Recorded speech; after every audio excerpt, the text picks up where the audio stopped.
Hello everyone, TLSG here, back again with another daily Marvel Snap live stream. So today we missed the lunch live stream. My daughter is home from daycare today, so I am on dad duty today. So she is taking a nap right now, so we're going to get a little bit of Marvel Snap in while she's napping, but the live stream is contingent on when she wakes up, because once she wakes up, then I will be off for the rest of the day. And so we are going to be running a little bit more of the Magik Carnage that we ran in today's video. Overall, it offers a pretty good spread of protection against a lot of the common decks right now. So the Exodia combo, which is a lot more frequent, and then any of the really strong ongoing abilities. Hey Trey, how's it going? I'm having a good day. I hope your day is going well as well. But so far, so good for us. And so we're going to start off. We're going to use the hood into the far right lane. The Space Throne is a little bit tricky. I don't know that we necessarily want to drop. Hey, Krispy Kreme, how's it going? And hey, Alex. Thank you guys for jumping in and being here. I hope that your days are going well so far. But I don't know that we want to drop the demon just yet. We may end up using a Killmonger at some point, so I'm going to hold the demon for now at least. Then we'll drop Bishop, and then we can kind of start pushing some of our power onto the board. But yeah, Alex, it's nice to have you back again. I'm glad that you're back and playing, and just back in the game for a little bit. Hey Timothy, how's it going? Thank you for jumping in and joining us. I know it is outside of our normal stream time, so I appreciate you guys being here. Ooh, and so they snap. They have a very low to the ground deck. They're going to be able to flood the Space Throne pretty easily. They're going to have the free 6 cost card. The Nidavellir is good for our Shang-Chi if we draw into it. And then we may end up targeting Space Throne with our Magik so that we can open it up a little bit. We can play some additional cards. But as of right now, I don't think we play the Mysterio that would block off Space Throne. I think we're just going to go with playing a demon into the Nidavellir location. I think we're probably going to want to compete for Nidavellir and the Space Throne. So we're going to leave the additional three energy this turn, or for this turn. But I changed my name on Discord, same as in-game name, so you won't get confused. No, I did see that you updated it, and it definitely does help. The first time I ran into you in-game, I was a little surprised. I didn't realize it was you, but after that, after I ran into you the first time, after that, I recognized you each time. Hey, Sammy, how's it going? I hope you're having a great day so far. And Dear Stay, how's it going? I hope you're having a great day too. So far for us, so good. I don't know exactly how long we're going to stream today. Hey, Molt, how's it going? How are you enjoying the patch? I checked out your stream last night after I edited my video and I was waiting for everything to render. I checked out your stream, so how are you enjoying the patch after giving it a couple of days to kind of sink in?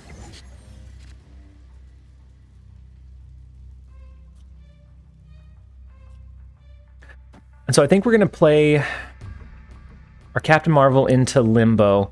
We can hit their Blue Marvel with either an Enchantress or a Shang-Chi on the final turn. We'll also be able to drop... our Bishop's going to be pretty weak in the mid lane. We're not going to be able to do a whole lot against them. They do have a free 6 cost card somewhere that they haven't played yet, and so they may hold it for the final turn since we did extend the game on 5 instead of 6. Is Mr. Negative still around, or has he dropped? He's definitely still around. They reduced his power, but I don't think it really impacted his overall power push. So he's still really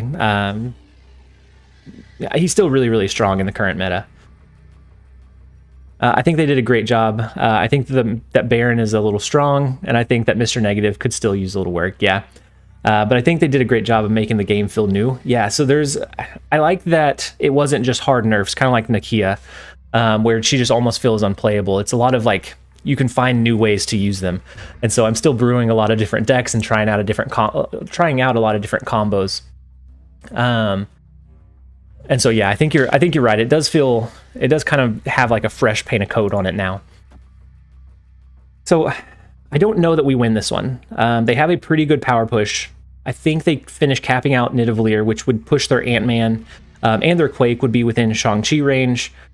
I don't know that we win with the Captain Marvel Mysterio play in Limbo, but I think that's our best shot at trying to win this one. So I am going to lock this one in just to let it play out and see. But they do flood the rest of the board. They have a very low to the ground deck. Okay, and so it targets our Hood, which isn't the worst. I'm playing Devil Dino Mystique right now. I wanted to check out the new Devil Dino. Now that it's not as easy to play him right now. I did want to check it out. How does it feel? I was a little afraid that at 5 cost he would feel a little bit clunky. And so we are gonna lose this one. They had the free 6 cost card. They hit the Raft first, and so it was an uphill battle from there. So not an incredible start to the stream, but we will work on climbing our way back out of it. Baron deserves to be OP. He was so bad at first. Yeah, I think he feels like he's in a pretty good spot. You can end up. It's almost like a Yondu.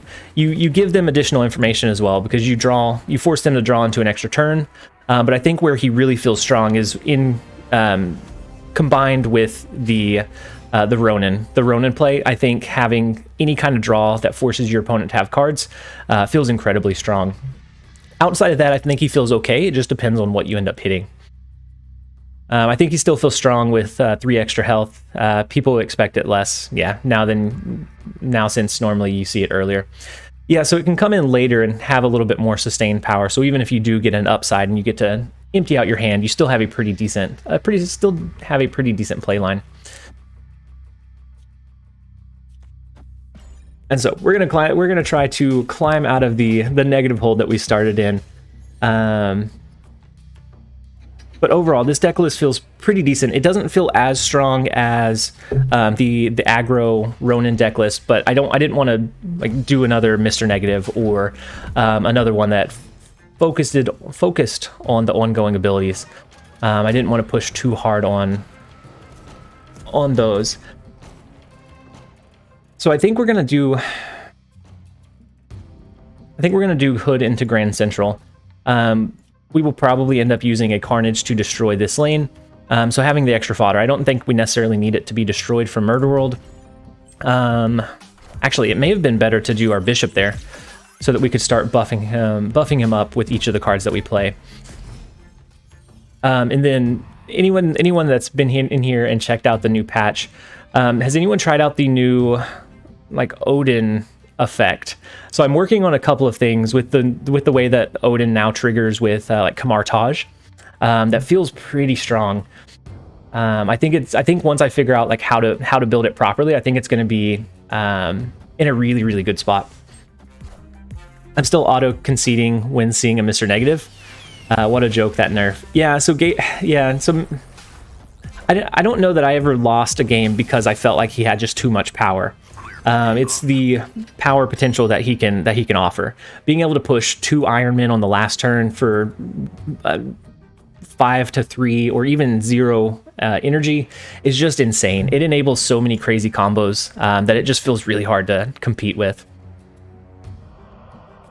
And so yeah, especially if they hit a Mr. Negative and then they hit something like Jane Foster and they draw a whole bunch of cards. At that point you just pretty much end up conceding. Ooh, so they pull into leader from Grand Central while we get Magik. I think this is going to be another retreat game. Kieran, glad I didn't miss this. Lunchtime hits different with TLSG. Thank you so much. So today is a little bit of an obscure stream day. So my daughter's home with me today, and so I am off work, but it's really contingent on how long she naps. So if she takes a decently length nap, then we can live stream for a while. Otherwise, then we'll have to cut it short. I don't think we can really compete much here. We can take out their Ebony Maw in mid. You think this is winnable, Pablo? We can do the Shang-Chi, which takes out Ebony Maw. That leaves them with 9 power. Oh, the Carnage though. Yeah, that would buff up. Captain Marvel, Bishop, Demon. Pablo, you think it's winnable? I think it's definitely going to be a challenge. I think it's going to be uphill. We do get the buff from Nova. Let's go ahead and try it. If you're seeing something that maybe I'm not, I do want to try it out. So they do Odin, which re-triggers the Jubilee into a white tiger. They're not going to be able to play on this last turn. Hey, Pilk, I am really surprised that you are awake. I know that it's incredibly late there. And then Molt. My son is 2.5. My daughter's 18 months. So about a year less than your son, and she is to the point where she is into everything. She's climbing, she's adventurous, and scares me the entire time. So we have Captain Marvel that will be able to move over into the Murder World to win. Hey Ori, thank you so much for for subscribing to the channel. Is there any location where we can clear enough? Their Sunspot's not going to do it. We can clear Ebony Maw here, which brings them down to 11, 16. We're only going to be 12. What if we do a Mysterio? If we do a Mysterio mid NT, is that a retreat? The retreat and the Kekyu. Yeah, it's Pilk's favorite. He always uses it in the Discord, so I felt like he deserved to have one. So if we do Mysterio, that will buff up our bishop bigger or higher than Murder World. 7 and 5 is 13. That's not going to do it. This is a retreat game. Oh no, it went through.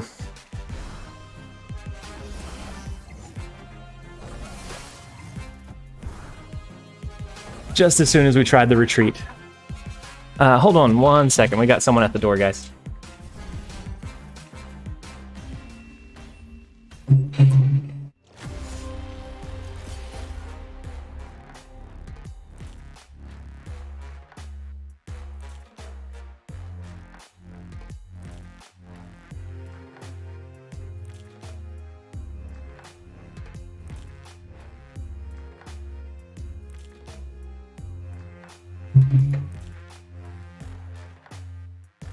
All right, we're back. And so that was actually my son. He got off school early. They had a half day today. So now I have both the kiddos home with me. And so we will still stream a little bit Sandman. Yeah, the Sandman was definitely a tough one. So that puts us at -6. Not a great start to the stream, but we do have a hill that we can climb out of now. And then Alex, yeah, definitely a retreat. Jesus plays. What's up? How the game's going this morning? So just got the Doggo Lockjaw a couple of days ago. Didn't think I'd like it as much as I do. Lockjaw creates so many like crazy play lines. I really do enjoy Lockjaw quite a bit. He can create some really low rolls if you flip into like your Wasp that you're wanting to cycle. If you flip into some of the other lower cost cards, but he can also create some really high power games. And so I do enjoy a lot of Lockjaw as well. So we have another Space Throne game, which was tough for us last time. I think we hold the demon just in case we do like a Carnage or a Killmonger, and then maybe we pivot into a deck list that we've been working on that's just not quite fully fleshed out just yet. Hobgoblin is great with Lockjaw. Yeah, being able to get the Hobgoblin out early is definitely feels good. So we can do Bishop into the Raft location, but I don't know that we can beat them to filling it out. But maybe we try the Bishop. If they don't drop a card or a couple of cards this turn, we can always finish capping it out next turn, and then hope for a Killmonger to clear up the hood. Okay, so there is the Killmonger. We can actually drop Killmonger first, and then Demon. That will clear the hood. That gives us a pretty decent spot in the Raft. Let's go ahead and snap, see if they'll stick around with us. That'll also clear these negative ninjas over here. We can magic the middle location if we think we need a little bit of extra space. But the Killmonger was a great top deck there. And then I do appreciate everyone for jumping in. I know that it's outside of our normal stream time, and so I didn't know exactly how this would go or how we would do. This Devil Dino update totally ruined my deck. So sad. It made a lot of the decks difficult. It put them in a place where we really have to kind of get creative and go back to the drawing board on a lot of different archetypes. But I think that's a lot of the fun of the game for me, is that now it almost feels like it's a completely fresh paint of coat. Yeah, this one's a bot, Sommer, which we haven't been facing very many bots ever since the update. I like the increased queue time to try and make sure that you match against players of similar collection, or a collection log or rank. I think it feels better for lower ranked players. They don't match up against like infinite players, and then for us as well, we match up against less bots. And so does dropping magic really do much for us? We could always do Captain Marvel, which would be able to kind of be a floating card. Either that or we do Rescue. I think we do the Captain Marvel. I don't think we necessarily want to extend the game. I think the more time we give them to draw into Mjolnir and cycle cards with the Lockjaw lane, I think the more we're playing with a little bit of fire. Players can get the black and white variant now? Can they really, Juan? And then yeah, someone told you that you can get the black and white variants? I had not heard that. How do you unlock them? Because I know that they look pretty cool. That was really the only way I could guarantee, like call out whether it was a bot or not. But I know that they look pretty sleek, and I'd be okay with having a complete black and white deck. Oh, it's a split now. Okay. I know that they made the rotating particles move super quick. And so those are always funny. I'll pull one up after this game. And so I think we do our Dr. Doom. Or do we do something like Nova?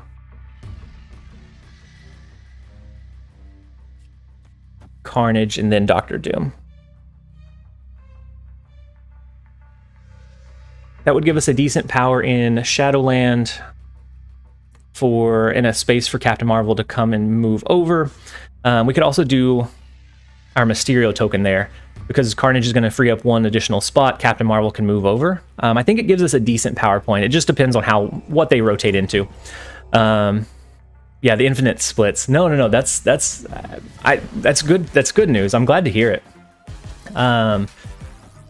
Because I know a lot of people were asking about the black and white variants and how to get them, and it wasn't quite finished before.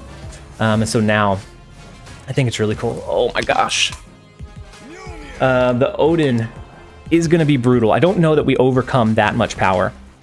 We can overcome one Mjolnir. I don't know that we can overcome a Mjolnir and an Odin play. We'll see if it's enough. I didn't do all of the math to check it out, but we'll see. And so we have 15 and then 7. No, not even close. What is it? 20. Oh, and Captain Marvel didn't even move because it wouldn't be enough. Whew, we may need to pivot, guys. It's been a long time since I've started off a stream like at negative three losses in a row. We were -6 before, that's -14. Oh my gosh. Super negative stream so far, guys. I appreciate you guys hanging in there with me.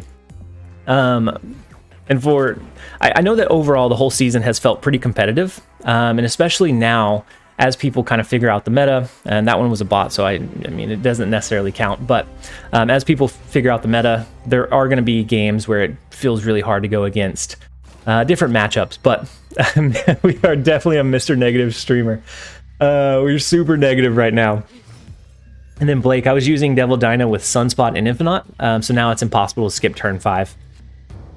Yeah, that would ruin that piece of the combo. I think the Infinite play line is still decent, or still possible, but road to galactic rank, we're working our way there. After yesterday's stream, we were at 105, and then I experimented with a lot of different things last night, and just I tanked my rank. And then we're not doing it any favors right now. I may switch over to something that I've been experimenting with. We won't have the like the scrolling card abilities, but we would be able to have. I'll be able to snag a screenshot of the deck list, and so I might pivot if this one doesn't go well. I might try that one out for a little bit.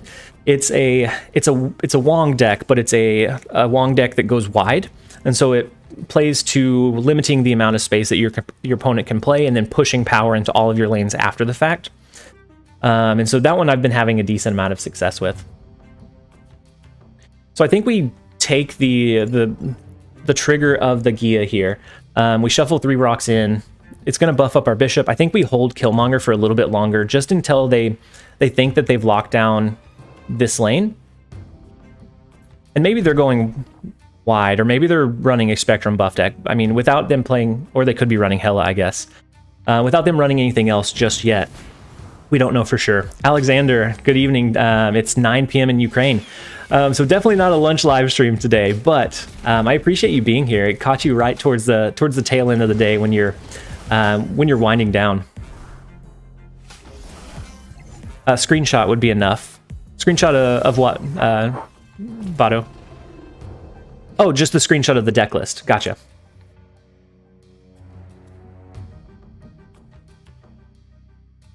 Black and white to the public. That's hype. Yeah, that's huge. That was one of the more anticipated releases, and so I haven't been using my credits to upgrade my cards nearly as often. So maybe it's that we go back to pushing our collection log a little bit. I've been trying to push everything to just to legendary, just because if they're all consistent, I think it kind of adds to the aesthetic. But maybe we work towards doing some splits so we can get some black and white variants. So with Dream Dimension, we don't actually have a great play here. We could do Killmonger, but they ran an Electro, so I'm really curious what kind of deck list they're running. I don't think we do Killmonger just yet. I think we may actually just drop our Angela. Potentially into the Icebox. They may be running a deck that goes wide, so something that runs like a Dr. Doom, White Tiger, Odin, to push that power after the fact. Thing I thought bots became super smart yesterday. Yeah, you might have been actually playing against humans. I was having a tough time just all the way throughout yesterday. A lot of up and down. So I'll have like a good stint of like 4 or 5 games where I feel like a deck list is really, really solid, and then all of a sudden I get humbled really, really drastically. So they can only drop one card. We have the 5 power here. Would it be worth doing like a Captain Marvel? They may run something like a Doctor Doom, which can push power out, but I guess if they had that, they would have ran it last turn. They could do an Odin into Icebox to push another 7 power card. Need to go. We'll catch up later. All right, Alexander. Thank you for jumping in, at least for a little bit. I don't think we extend the game. I think our best shot would either be Killmonger or Captain Marvel, just to keep that that kind of widespread. And so we're going to play Captain Marvel into the Angela lane. That keeps her open to move around. We'll go ahead and play the Rock as well, just to buff up Bishop by 1. Sometimes that 1 power will do the trick, and is just enough to okay. And so it is a Doctor Doom. We're not going to be able to come up over that power level, I don't think, especially once Captain Marvel, or if Captain Marvel was to leave. Yeah, we're gonna go ahead and pivot off of this one. We did. It's not doing well for us today. And it may be that we're just running up against different kind of deck lines. So this deck was really doing well when I was seeing a lot of Ronins, a lot of ongoing abilities. But I mean, as you can tell, I think that was 5 in a row that we dropped. So let me switch the deck screenshot really quickly. And this is still kind of a work in process. I'm sure some of the cards will get adjusted over time. But overall, it feels like it's in a decent spot.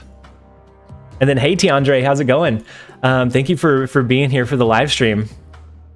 Thanks for the patch video. It was great. Thanks for keeping us in the loop. No problem. Thank you for always being in the comment sections and in the lives when you can. Jeremiah shouldn't be awake right now. Yeah, I was surprised Pilk popped in, and then you popped in as well. And so yeah, you guys, it's, what is it, like 3 a.m. for you right now, Jeremiah? I'm definitely pivoting. If you just hopped in, I'm pivoting deck list because we went -16. So we're going to wipe that slate for now. I don't want to go an entire stream and lose every single match. So we're going to switch the deck list just a little bit over into something that we've been kind of cooking up. And so this deck list is going to be, I called it Wide Wong. And so it operates on how good the interaction between Wong and then Odin is. And so before, if you did Odin would trigger twice because of Wong, but now it triggers twice and then it re-triggers all of your own reveals twice. And so each of those are going to trigger 4 times. And so you can get a lot of power. You can hit your Spider-Woman several times. You can hit Ironheart several times to push a lot of power out onto the board. And so hopefully this one does a little bit better for us than our Magik Carnage deck did. So I think we're going to play Nightcrawler. No, we'll hold Nightcrawler for now. It'd be better to play it on top of an Angela, and then we can move and pivot him around depending on what else we draw into. 2 a.m. for you, and then Pilk is a little bit later. Yeah, I was really surprised to see both of you guys, knowing that Pilk usually stays up just to catch us at, well, 10:30 my time. And so he may have popped in and then fell asleep, or popped in and then popped out. But either way, you guys are incredible for showing that much commitment. Thank you guys for being here. And then Blask, how's it going? And then Ultra, it's 12:50 p.m. for you there. So that's noon, right? Just making sure, because it's 12:50 p.m. for me as well. So I was just making sure that the PM was correct. And so you must be in Central Time Zone. So the raft does come up. I don't think we push our power out over into it. Ultra, so you're in the same time zone as I am. And then Timothy, 2 a.m. You guys are crazy. And I would really like to say that I'm not up at 2 a.m. But usually I'm up finishing up like editing, or I'm taking a quick nap before standard lunchtime. Yeah, definitely Ultra. And so 10:30 is actually a little bit early for a lunch, but I know a lot of the viewers are, it is quite a bit later for them. So I do try and push it just a little bit early to kind of help that out. And so I think we storm the raft location. And we can always shift our Nightcrawler over. We also have Dr. Doom, which is able to go wide. So we can do something like a White Tiger and a Dr. Doom, or a Spider-Woman and a Dr. Doom, either here or here, to push quite a bit of power on the board. I think this is going to be a pretty strong finish. Unfortunately, they capped it out before we were able to change the raft away from that location. So they will get a free 6-cost card. I'm early to bed, early to rise. That's what I usually am, Molt, just because my daughter's usually up at like 6:30 a.m. But trying to get a video out right after like reset or location days, it has shifted my sleep schedule quite a bit, pretty drastically. So I think we do we drop? Yeah, I think we drop Wong here. That double trigger is going to end up pushing 12 power, or 12 total power, into the flooded lane. We can even drop Wong and then Dr. Doom into the Wakanda Embassy to push additional power as well. 8 p.m. for the Netherlands. You're relaxing after the gym. Nice. You hit the gym today, getting your gym gains. I have not been working out as frequently as I should. I found between the job, video, streaming, and then the family, I've been kind of lacking on sleep even, and so it's been hard to find time. I would like to get back to I enjoy running. I'm a runner, and so I would like to get back to finding some kind of cadence to either like run at some point. But that's for a different day. Spider-Woman is flossing. They turn first. She's sitting at 11 power, which does feel kind of bad to not drop. I go to the gym weekdays at 6:30 a.m. so it's before like the gym rush really kicks in. And so you can have a pretty decent workout before it gets too crowded. Yeah, and then the 11 power Spider-Man, because of the double Wakandan Embassy, is pretty big, but we also have the 9 power Doom, which we need to push the power into both lanes. We could try to risk it for like a White Tiger, but I don't think that gives us as much overall power as a Dr. Doom. The last card they played was Venom, so they could use a Taskmaster, or maybe even an Arnim Zola would completely destroy us, right? I think this one is probably the earliest you've been to the gym was 3 a.m. Oh my gosh. I think the earliest I've been was like 5 a.m. Yeah, the Zola would absolutely destroy us in whichever Zola they used. I think this is a retreat. We're going to conserve our cubes. The Venom into Taskmaster was going to be huge. The Venom into Arnim Zola. There were too many potential play lines or outs for them. We weren't able to limit them enough or quickly enough to prohibit that. Probably the Taskmaster and Deadpool incoming. Yeah. And then Joseph, the deck list. So the deck list is, and I'll widen it a bit. The deck list is something that I'm kind of still working on and kind of still brewing. The idea behind it is you drop your Wong, you drop an ongoing ability which triggers twice. You can re-trigger that with Odin, which will trigger it 4 more times. And so you can either push a lot of power with like a Dr. Doom, you can push a lot of power with Ironheart. And then we do queue into Jeremiah, who's in the stream. So it's 2 a.m. for him there. So hopefully he's too sleepy to think straight, and we end up getting a win.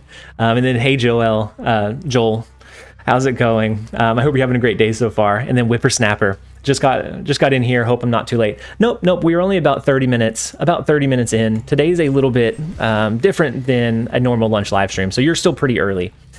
We're not doing a standard lunch, so it is outside of that standard time. So we also have Goose in this list as a way to kind of lock down a second lane. So the idea is Goose will stop them from dropping big cards in whichever lane we play it in. Storm will do the same after it locks down, leaving us free to do like a Wong, a 5 cost, and then a 6 cost into this lane. So I think we actually have a pretty good shot here because we can do the Goose.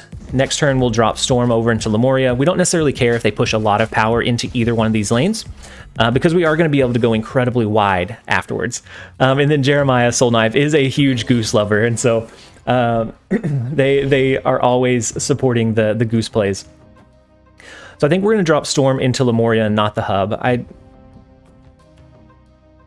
think because they already have some power there, the Storm play makes a little bit more sense. Because we want to be able to win this location. Most likely our Wong lane won't win unless we end up doing the Wong and then like a Spider-Woman if they have a lot of cards there. What would you recommend to replace Goose with in this list? Black Widow, potentially. Mystique feels a little bit weird. I think being at that 3 cost, her curve or her play line is a little bit off. Because a lot of this, the early play is just kind of locking down locations. And so Goose is kind of unique. You either do, I think, another like strong on reveal, so maybe like a Black Widow to make them waste a turn, I think would be pretty good. And then Ardref, good eve. Time to take my late dinner. 2 a.m. here also. Oh my gosh. My schedule this week, good to catch you live. Yeah, no, it's good that I'm glad that you guys are here. There's so many people that it's 2 a.m. for them. Which is absolutely nuts. Okay, and so the Magic play comes in. It counters our Storm, which they got from the hub. So it was reduced in cost by the Quinjet. Otherwise, they wouldn't have been able to drop it. Interesting. So maybe we go with the Spider-Woman play into Limbo. We can hit them with a double Dr. Doom from the hub, which will send 10 more power to the left in the middle location. Because I don't think Spider-Woman's going to do us much good into the hub location right now. Oh, and we actually have an extra turn. Because of the Magic, we have an extra turn. So maybe we do a Jessica Jones into Limbo. We can do a Spider-Woman here next turn. We can still follow that up with either a Dr. Doom or an Odin. I think that gives us a decent kind of power spread. How good do you think Cerebro 3 is now that it has Spider-Man and Professor X? I think it could be pretty decent. I haven't tried it out. I think at the essence, all Cerebro decks are, and then they still are Wong, unfortunately. I think at the end of, I think Cerebros are really dependent on locations. And so there's always going to be a lot of locations that can end up hindering you. But otherwise, I think it's in a pretty decent spot, or a pretty strong spot. So they have capped out the raft. So maybe a Dr. Doom and an Odin would be enough to push enough power into the raft location for us to win it. We still have a chance here. They did steal our Wong, which does feel kind of bad. The rogue comes in and steals our Wong, but I don't think with this game we absolutely have to have it. It's just an additive or a bonus for us. Especially since we have the additional turn. Batto, what do you recommend to replace Goose? Oh yeah, the Black Widow, and then Molt. I think something like Cosmo and Mystique could be good. Yeah, the Cosmo, I saw that you were running Cosmo Molt, and it really made me realize how little I run Cosmo. He's really good at countering a lot of things.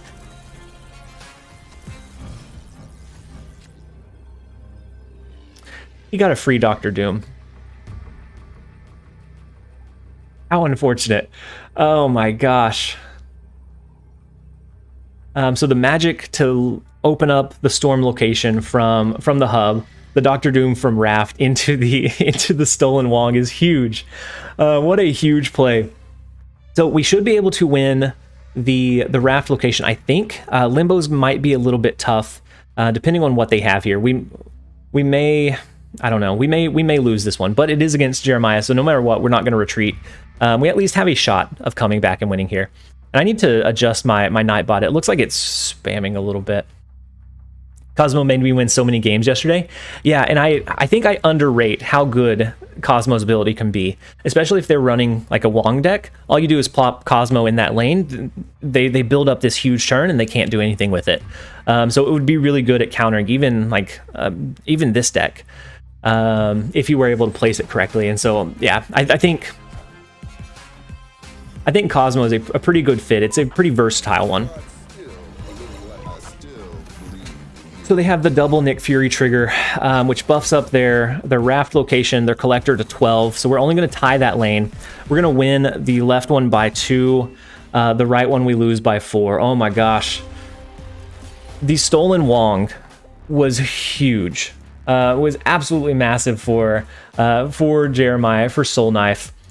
He was bound and determined to start us off negative, even with our pivoted list. Oh my gosh, yeah, from the rogue to the raft Dr. Doom, absolutely huge. Oh my gosh, sometimes it doesn't fall your way. And then thank you, Joel, for calling out for getting the likes up. I mean, we were having a super negative stream. Maybe the likes will be enough to push us over into the positive. Very good game, Jeremiah. That stolen Wong came in absolutely critical. It was so clutch for you. Oh my gosh, huge. If I had to lose, I'd prefer. I mean, I'd prefer not to lose, but if I had to lose, at least it's that way. That was absolutely intense. Yeah, the rogue play was so long. It was so long, but it felt so right, I'm sure, to Jeremiah. Not to us. It felt pretty bad to us. So I'm going to go ahead and play Nightcrawler into the unknown location. We have Sunspot there. Death's Domain is actually, it plays to our favor. We're going to be able to push power wide, at least through a Dr. Doom play. And so if they don't have anything that can go wide, we at least lock down that location. We just have to worry about winning one other. The Hulkbuster was randomly generated. The deck is a complete meme. Rarely plays its own stuff. Yeah, oh my gosh. We got obliterated.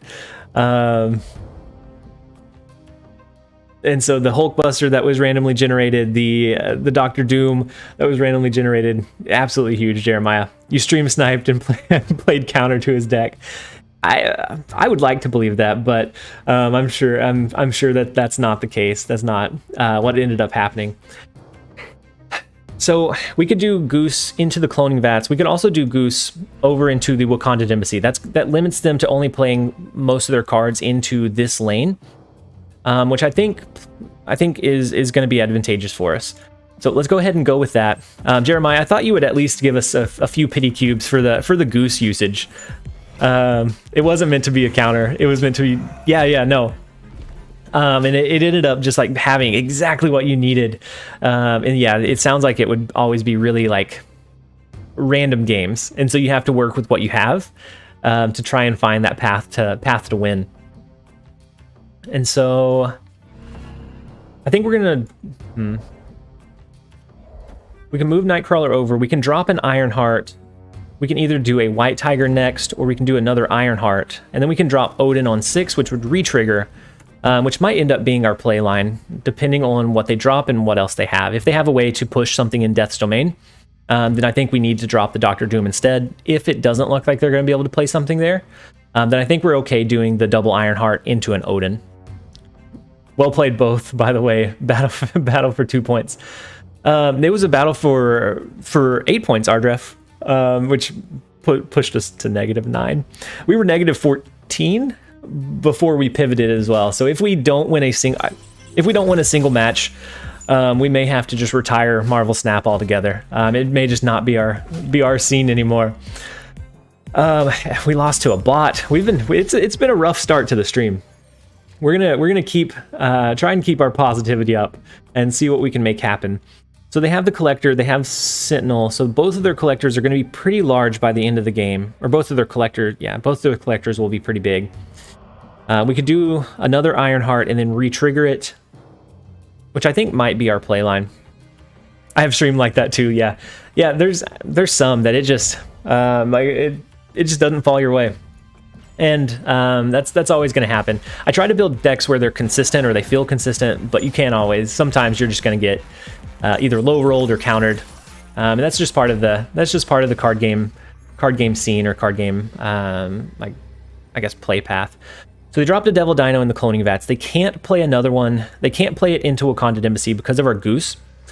And so unless they can change Death's Domain with like a Magic or some other card. I don't know that a Devil Dino like collector style deck would run one though. They could run a Nick Fury, which would buff up both of those. They could drop it into Death's Domain, which might be enough for the collector to come up over in that power level. I think we risk it with Odin here. We're not gonna have enough to win cloning vats, unfortunately, unless we just get really lucky with the Ironheart triggers.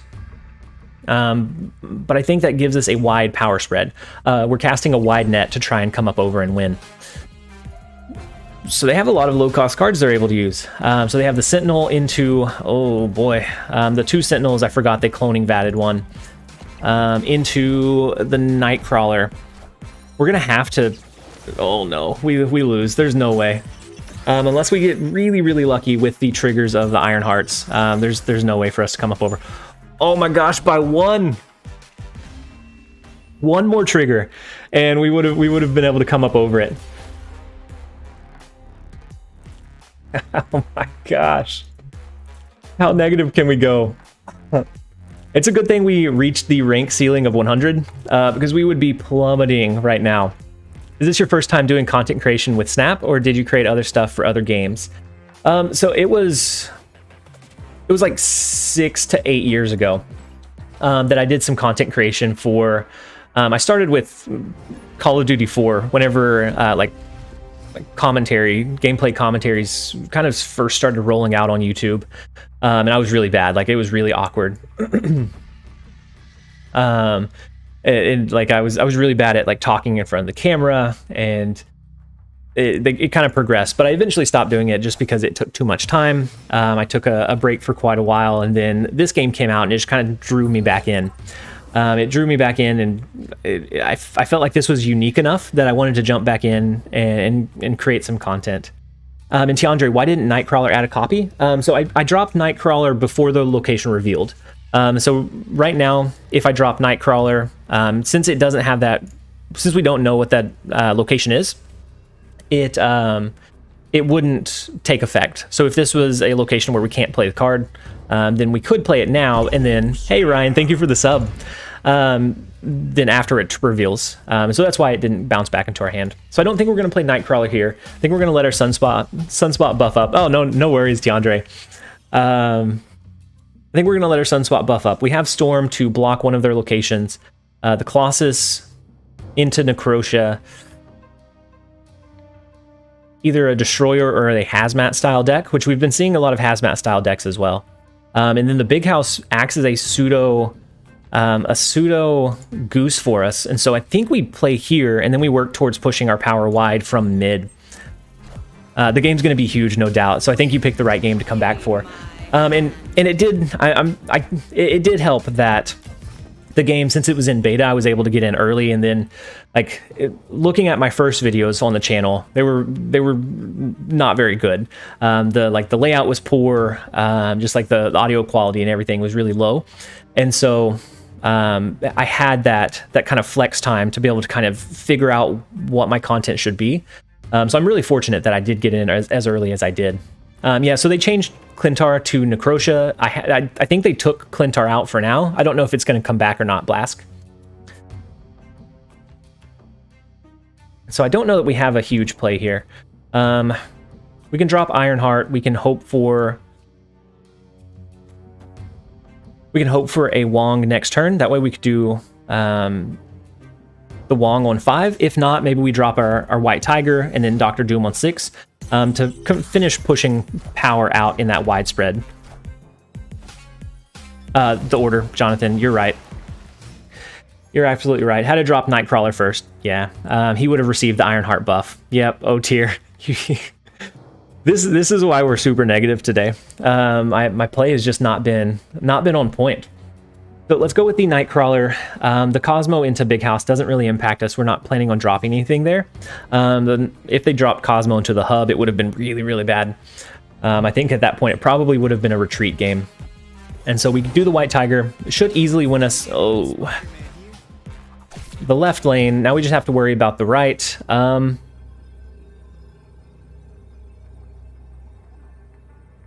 So there's Cerebro 3. A Cerebro 3 deck. If they drop Cerebro in mid, or a Cerebro in Mystique, that's going to give +4 power to the right lane, and it's going to make them a 10 power. If they do Cerebro and Mystique, it's going to give 8 power. They would be 14. So if I do the Nightcrawler over, that's going to be 7. If I pass, it's going to be 13. If they have both pieces of their Cerebro combo, we lose here. If they only have one, then we're able to retain our win. Because we're not able to play any of our high cost cards to push power, like widespread that power, because of the Big House location. So I think we let that. We're already negative enough. We might as well let it play out. But if they have both pieces of it, then we lose. Okay, so the armor might be able to.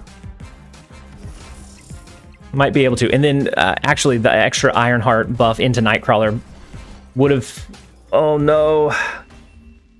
So the extra, had we dropped Nightcrawler in the right order, it would have been a draw. We would have tied in the Big House. We would have lost mid by 4. We would have won. Actually, no, we would have won.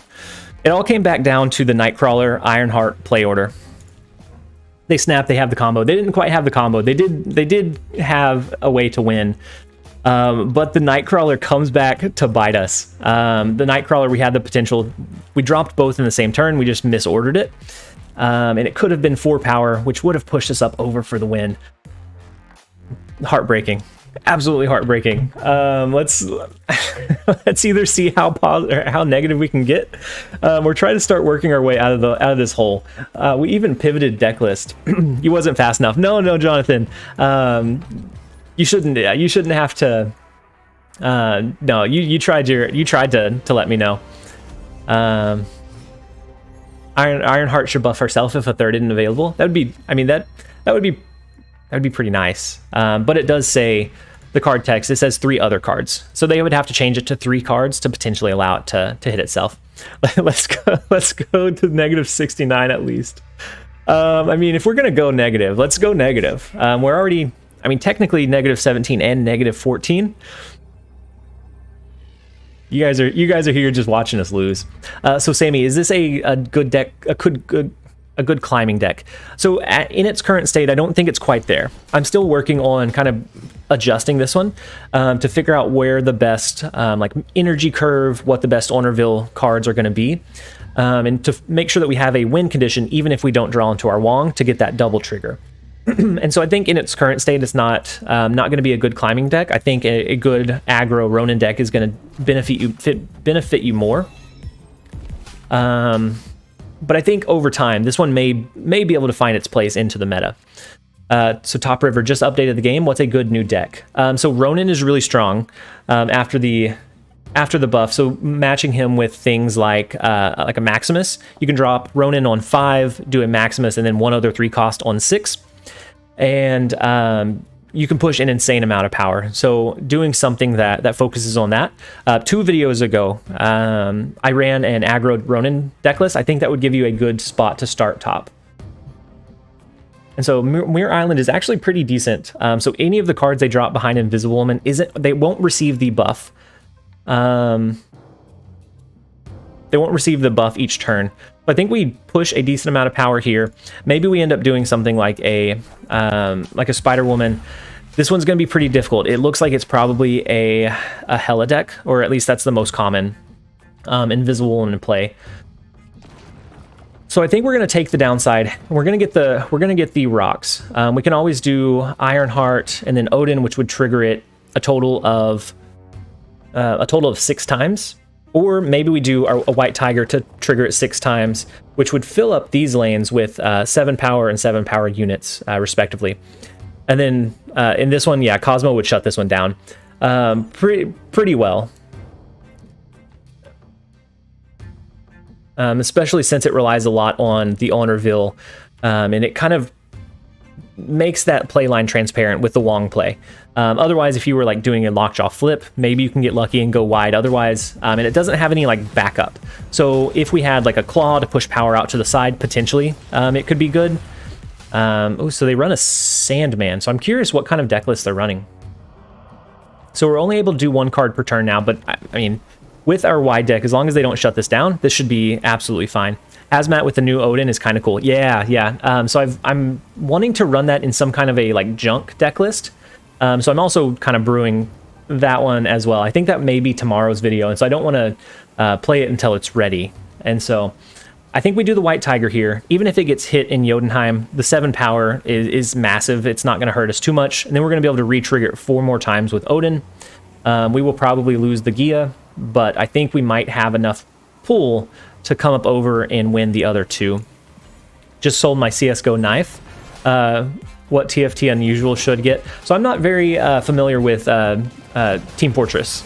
So I mean, I know like the general idea of the game, but I haven't played it much or really know like the collection. And so I wouldn't be a good reference to ask Joseph. And so with this playline, Odin into the White Tiger is actually going to be a little bit better. It's going to push 4 more tokens out on the board for us, even though this one would trigger 2 times and do Doombots into these 2 lanes. They're only 5 power. We're going to get the upside of having the White Tiger where it's just a little bit stronger. If they still have a strong like Hela, then I mean we could absolutely still lose this one. And if that's the case, we start at -21. Or we go down to -21 at the least. The only fun this is killing is the fun in my bed. I'm so sorry, Joseph. I'm so sorry. And then Paul, hey, how's it going? I hope that you're having a good start to your day so far. As far as the cubes, we're not having a great day. Otherwise, we're not doing too bad. And then Jane, hey, how's it going? I hope that you're having a great day as well. Then Rando, are we live? Yes, we are live with the super negative Mr. Negative stream. This is actually our second deck to go negative. And so super unfortunate. I think, Rando, I've been live about 55 minutes, so a little bit late, but this one's kind of an abnormal one. I'm able to play until my daughter wakes up from her nap. So she was sent home yesterday with a fever. So far she hasn't had a fever since she's been home, but we're not allowed to bring her back until she's been fever free for 24 hours.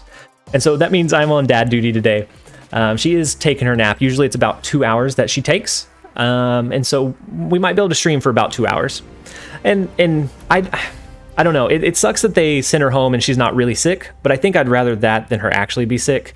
It's frustrating with the daycare, but I think overall it's okay. I'd rather that than her be like really, really sick. She has a little bit of a cough and is a little bit more fussy than normal, but otherwise she's just fine. Hey, Wakeless Sleeper, how's it going? Thank you for jumping in and joining us. Yeah, Jack. And when she's sick, it is the saddest thing. Like she is one that is always moving, always going. She's really curious. When she's truly sick, she doesn't want to move. She just kind of cuddles with us, and so that's when we know she's really, really sick. But otherwise, she's still running around. She has a little like mini trampoline that she has that she is running and jumping on. She spins circles. She runs and pets our dog. She lays on them. It's really, really cute. And so she feels okay. She just can't go back to daycare for today. And then how old is she? She's 18 months. So she's just getting to that age where she's starting to like really form recognizable words. And so like every day she's learning something new. So right now she sings no to us whenever she doesn't want us to like put her in her car seat or something. And it's really hard to like not smile and laugh because it's just the cutest little thing. And so we did drop our Wong into New York. I think from here, I think the White Tiger is going to be the play again. This actually may be the same person we played against last time. And it looked like they were running the Hella Casino, where it runs Hella, but it also runs some counter cards like Sandman. And so I don't know that we'll get as lucky as we did last time, but I think the double trigger of White Tiger, and then we can also quadruple trigger it again with Odin. I think that's going to be the same play line that we went with last time. Hey Jack, thank you for joining us as a channel member. The Wong dad joke will pop up in just a second, but thank you so much for the support. Hey, welcome. It took you long enough. And then yeah, definitely it's the sponge brain. So we have to make sure that we're not saying anything that she shouldn't be learning. And then I finally catch a live stream. Took me long enough. Yeah, it definitely took you long enough. Unfortunately, this is so far it's been a very negative live stream. Did I update the cubes with the last game? We actually won one game. I don't know if I updated it with the +4 that we gained from it. No, I didn't. So we are -13. But no, I'm glad that you're here. Regardless of if we're positive or negative, I just enjoy the vibes of you guys being here and being able to hang out. And so could Thor work with this deck? Potentially. Thor could be a secondary like win condition for one of the lanes. And it does have good synergy with Wong. My only concern is that it kind of clogs up your draw. So drawing into Mjolnir would win us that one lane, but then it still comes down to how do we win the other. And so it'd be something I would have to test out. I'm not sure how I feel about drawing into Mjolnir naturally. I got really spoiled with doing Mjolnir into a Jane Foster the very next turn, and so it's hard for me to adjust after that. And so I pulled the White Tiger over just to try to have a chance to win against the Red Skull, because it will get an additional +2 power from that move over, which I think is going to be pretty advantageous for us. So we have White Tigers all across the board again. They do have the Swordmaster. Now it comes down to, do they have Hela? If they do, I think they're only resummoning a Sandman, which is not huge. We actually go with the sweep. Now we're picking up a little bit of steam, guys. We are now a big -11. We still have a lot of path to climb, but we do have a decent amount of time to do it in. And so thank you guys for hanging out and enjoying the stream, regardless of the wins or losses. It's nice to have you guys here and be able to chat back and forth. And so yeah, no good hero arc is good. Is this the third time in a row for Rambo? I'm so sorry, Rambo. Yeah, this is the third time in a row. I mean, we won with the first two, so maybe they're on a mission. They try and get they try and get their cubes back. Man, I still need the hat trick season mission. Which one are you talking about, Rando?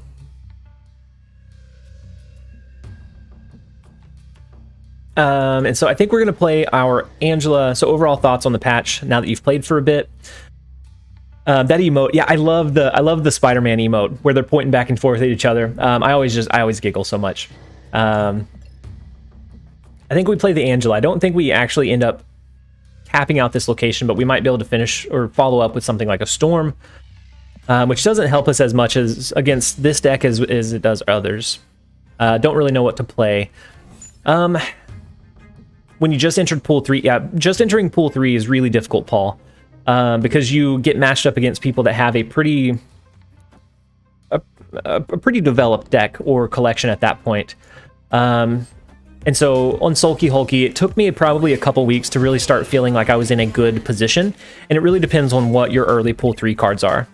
If you're in the Discord, you can always shoot over the Pool 3 cards you have over there, and then I can take a look at it after the stream to see if there's something that we can build. Oh, the same, win all 3 lanes. Gotcha.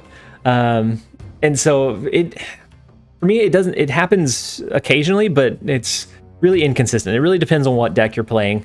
Sometimes, so like if you're running a like the Exodia combo, which actually I have one built. I may run one of those games. I don't want to hit the Exodia combo too often because it literally takes 10 minutes for that whole thing to play out.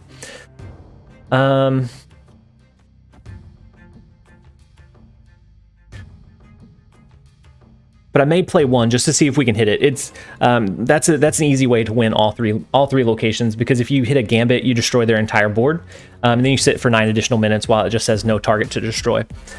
And then somebody asked Wakeless. You said overall thoughts on the patch. I think overall a lot of the cards that were prevalent before are still really strong. So Mr. Negative still absolutely out in spades. The Magic play that didn't get adjusted at all, which I know a lot of people were frustrated with. And so I think Mr. Negative is still one of the highest power potential card lists in the game. It may not be as consistent now, but it still can push a lot of power. A lot of the other changes, I like what they did to Baron Mordo. He feels playable. I do wish they would give Black Bolt a little more love. I'm still not sure how I feel about the Spider-Woman adjustment up to 5. It feels a little bit clunkier to use now. So whereas before in a junk deck list you could run this and a Hazmat out on the same turn, but now you're not able to do that. Do we go with the Spider-Woman into the empty lane? I didn't see what they discarded with Swordmaster, so I don't know if it's a strong card. Is Dracula any good? Just got him. So overall, I like the patch. I think that they changed a lot of things for the better. I think it's just going to take a little bit of time to figure out what the best deck lists are now, and try to find those like unique interactions between the different cards to really make something work. So like the Odin or the Wong into an Odin now will trigger that on reveal 4 additional times instead of 2, so you can have some really strong things going on. And so I think it'll take a little bit of time to find just the right. Jeremiah, it's a snap. Did they discard Hela? I wasn't paying attention. If we lose more cubes, you already stole 8 of our cubes, Jeremiah. But usually you're not wrong. So I'm gonna go ahead and trust it. We're gonna snap. We're gonna see if they top deck the Hela. And then Dracula is good with a Hela deck. You can get another big guy like Infinite. And then yeah, Rando. I do think Dracula is in a decent spot, even in like in an Infinite. The leader play does it for him. Yeah. Jeremiah, those cubes are those cubes are on you. Okay. The leader play with the casino, with the Hela Casino. So the Hela Casino is a take on a like standard Hela bit. You're taking my cubes. No, it's all right, Jeremiah. So the Hela Casino is a little bit different than the like high roll style Hela. So it runs a couple of like counter cards. It is not all about like big power push. It runs a few things like Sandman to counter like Suzu or Swarm decks. It runs the leader to have a different play line. So if they discard their Hela and you snap, a lot of times it can bait people into like an 8 cube game. Oh my gosh, this is the four Pete. I mean, we are only playing rando, so we know what they're running at this point. But we know that it's very RNG based. Let's go ahead and snap and see if we can make this happen. So let's drop the Sunspot off onto the board. Thinks I have Hela but not Invisible Woman. Yeah, I think Hela is still good without Invisible Woman. Invisible Woman just helps with the consistency. And so I think we're gonna pause for just a second after this match just to see if we can match up against somebody besides Rando. So we get the Savage Land, which isn't terrible. They do have a Killmonger in their list with this like casino style build. So we don't want to rely too heavily on either Sunspot or Raptor or even Nightcrawler. Now that we have like an extended knowledge of what deck list they're running, I actually think Goose is an interesting play line into Nidavellir. They have their Invisible Woman. They're gonna want to stack their discard cards, their Hela, potentially like a leader play there, and that's gonna prohibit it. And so yeah, this one's is Rambo our new nemesis? Definitely, I think so. It's Rambo nonstop. So I think next turn we set up the Wong. We can put a Jessica Jones really into either one of these lanes for a turn 6 double Doctor Doom. So then if they do use leader and they copy it, it's only going to trigger the Doctor Doom once, whereas with ours behind Wong, we'll trigger it twice. So I think we have a really good shot here. Is Rambo our new nemesis? Yeah, I think Rambo's working on it. Rambo's working on being that new nemesis. So there comes the Killmonger. We don't have to wait for it any longer. But I think our play line still stays the same. It just enables us to drop our Nightcrawler now that we know that it's already out on the board. And then Kraken, I semi-disagree. I think Dracula with all the Maximus gets worse. With Maximus and like Black Widow, yeah, I think it depends on what kind of list he's running in. If you're running a discard list, I can still see him being pretty good.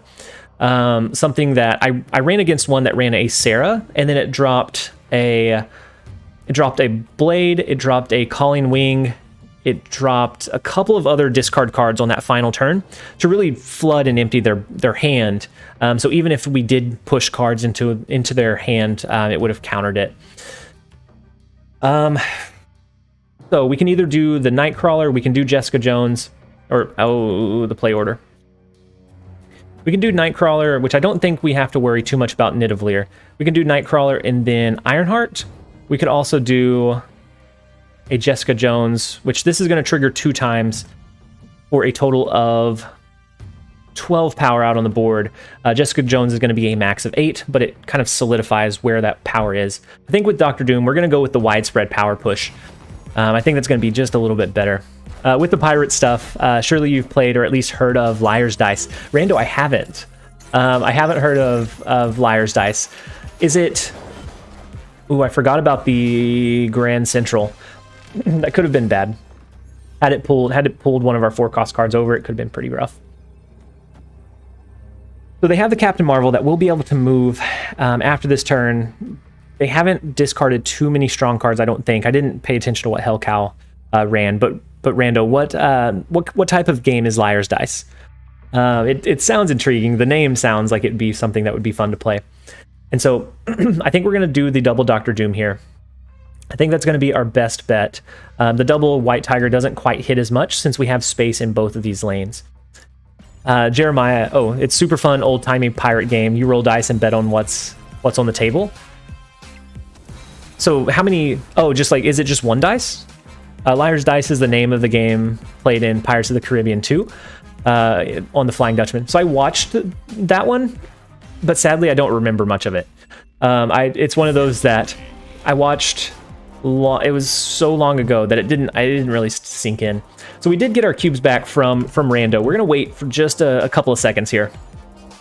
Does Captain Marvel take Nidavellir under consideration? So the devs have said that she does. So she takes the increased buff, similar to how she takes into account Fisk Tower, where she won't move herself into Fisk Tower. It's in the Pirates, the Caribbean movie. I'll look it up because even with that, and even though I've seen the movie, it's not triggering a memory. Knucklebones is a fun, nice game if you've played Cult of the Lamb. Oh my, I've never heard of any of these guys. So what does Knucklebones entail? Liar's Dice sounds fun. I'm sure both of the either Cult of the Lamb or Knucklebones would be fun. I haven't heard of them, so now I'm gonna need to start a list because I'm gonna want to look at these a little bit after stream. Wow, I love the new end screen. Yeah, the new end screen is very, very nice. It makes the game, it gives that game a little bit more polished feel. Castle Crashers, I have heard of. That one I've heard of. Whew, finally one that I know, Sissio. So we're going to play Angela into the unknown location. We also have, with the Olympia, we draw into a lot of our resources. So we're going to be able to do a potentially pretty big play line here. I think we play Angela just in case that is the featured location. Maybe we try to push power there, but most likely we will end up playing away from it eventually. It's actually kind of snap with 3 lanes. Super simple though. And that one's Knucklebones. And then Castle Crashers is legit my favorite game of all time. Yeah, Castle Crashers isn't bad. I've played it quite a bit. I don't know that I would say it was my favorite. I don't actually know what would be. Oh, the Storm is tough. So between Vault and Storm, we're not going to be able to do a big turn 6 play.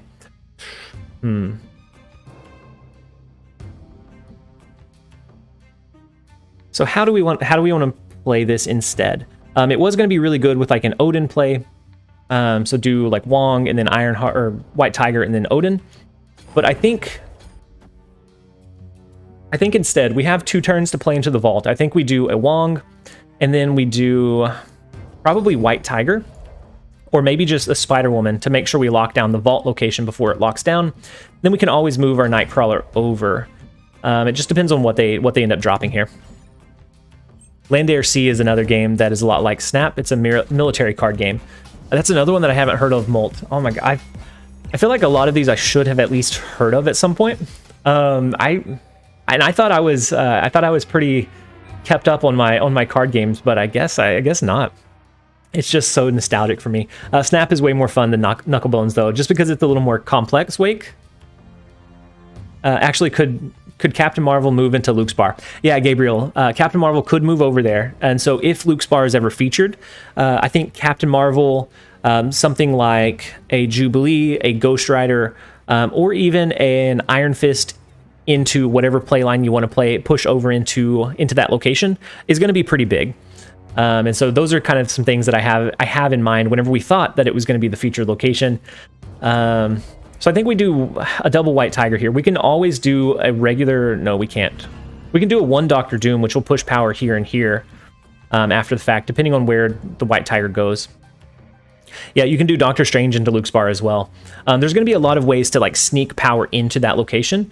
And so if it's ever like a hot location or featured, I think it's going to be really fun to see like the decks and the different like builds that people come up with. I didn't know that Backgammon was a pirate game. Backgammon I'm aware of, but I didn't know it was a pirate game. And so we can't drop cards here, we can't drop cards here. The 5 power from Doctor Doom is not going to win this location. But I'm guessing they didn't have a way to push power into Death's Domain. We were going to drop a Doctor Doom here, which would have pushed some power to the left and right. It wouldn't have been enough to win us the Vault, though, but it would have been enough to kind of bring that power level to a closer competition in case somehow we tied one of the lanes. Hey, Zombie Lemon, how's it going? Have you played Inscription? I haven't played Inscription. I've heard of it, but I haven't played it. Oh, you won like that with Red Skull? Moving Red Skull would be huge. You could move a lot of like big power over there. And so I'm really curious to see if Luke's bar is ever like hot location or featured. I think it's going to create a lot of like cool swings and like really change the meta for a couple of, or at least for that day while it's featured. Gamora is what, 12 power now? So she's 7 power now, and her own reveal gives a +5 bonus. So if you can trigger Gamora, so Gamora may be decent in like a Daredevil style list, so that you can guarantee that you trigger her upside. And then if you trigger it again with Odin, all of a sudden you have a massive Gamora. And so Gamora is definitely I actually started with Gamora in this list instead of Spider-Woman.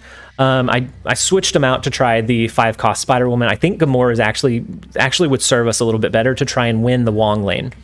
But yeah, Gamora is definitely a very strong board presence now. And so I think we're going to do Goose into Nova Roma.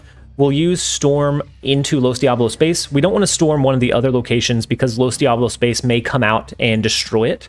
So we want to, if we're going to change a lane with Storm, we want it to be the Los Diablos space. And so they have Adam Warlock with a Yondu, which is kind of interesting. Typically Yondu is only in like a death deck, and I actually don't know. Does anyone know if Yondu still triggers the death cost reduction? What about Slay the Spire or Ring of Pain? So I played Slay the Spire quite a bit. I'm a little bit sad that, so I bought it on Steam. I am a little bit sad that after, so the Starlight Citadel will shift the locations on us. And so this one won't be the stormed location anymore, which might be okay. We'll have 4 to play a card. We'll have 5. Yeah, we can still do our curve. We can do Wong, a 5 cost, and then like a 6 cost here. No matter where the stormed location goes. But yeah, Slay the Spire, I played a lot. I bought it on Steam before it had a mobile client. And then after that is when it came out on mobile, and I couldn't bring myself to pay for the game all over again. And so at that point, I just kind of stopped playing Slay the Spire as much, unless I'm just near a computer and just wanted a little bit extra to do. So I think it's safe to play our Wong here. We know that this is going to rotate the locations, and so even though it feels bad playing a Wong into a flooded lane, unless they change Starlight Citadel, we should be okay. I do feel a little bit bad about the fact that their Adam Warlock is triggering so many times. They're going to have a massive like choice in what cards they drop. I assume that their Thor is going to be pretty big. Our only like upside is that they may have a hard time playing into Nova Roma. Actually, they have a Wong as well. Maybe we chose Wong. So I mean, they could have Wong for the Mjolnir, which would make Nova Roma even stronger. I'm curious what other on reveal cards they have. Maybe they try and set up the Exodia combo, which they don't have all the pieces for, but they do have a couple of playlines here. Yeah, Gamora now is new strong. Yeah, she's very, very strong now. Yeah, Backgammon and Mancala were both prominent in the Caribbean ports. I've played Mancala quite a bit. Me and my family used to play it on like camping trips and things like that because it's pretty quick, it's pretty simple. So I really do. I enjoy Mancala.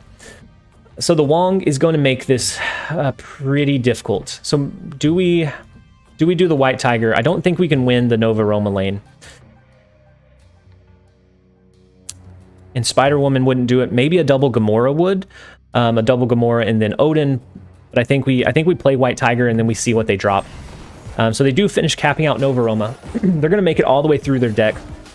And then both of our White Tigers go over to the right. Oh my gosh.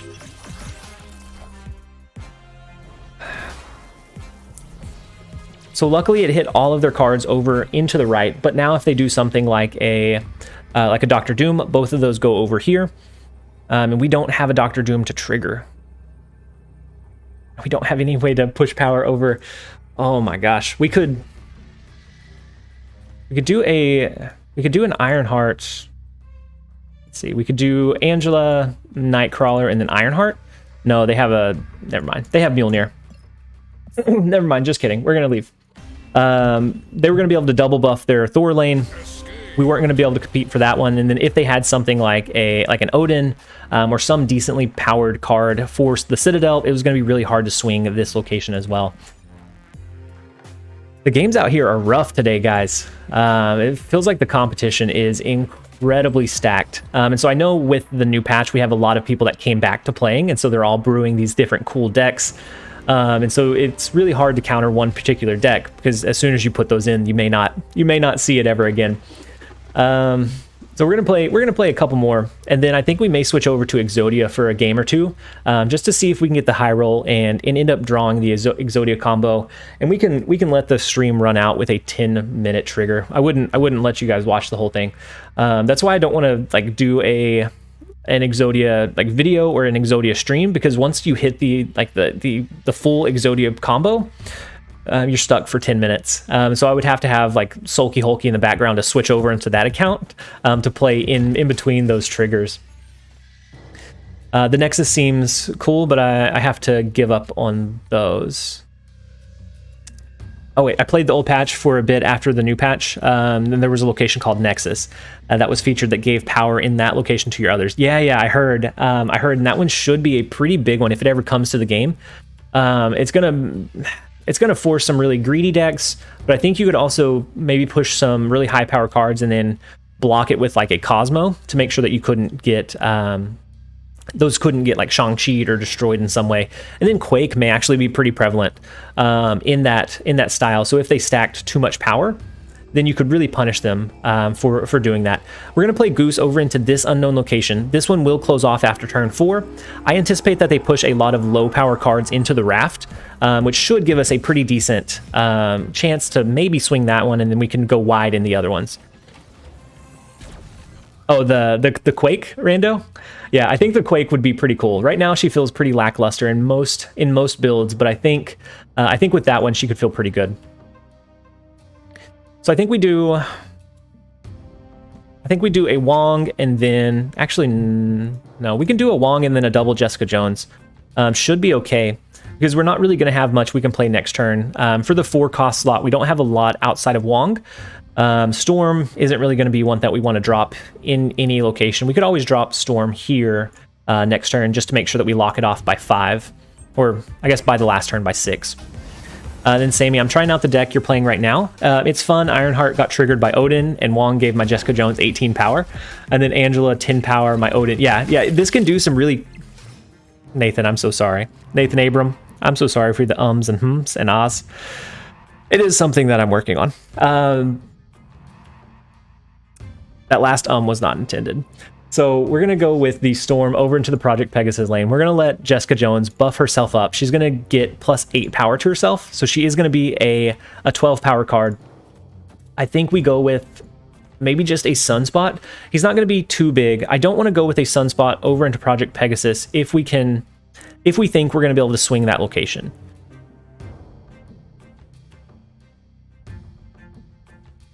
Oh man, don't make fun of it's all right.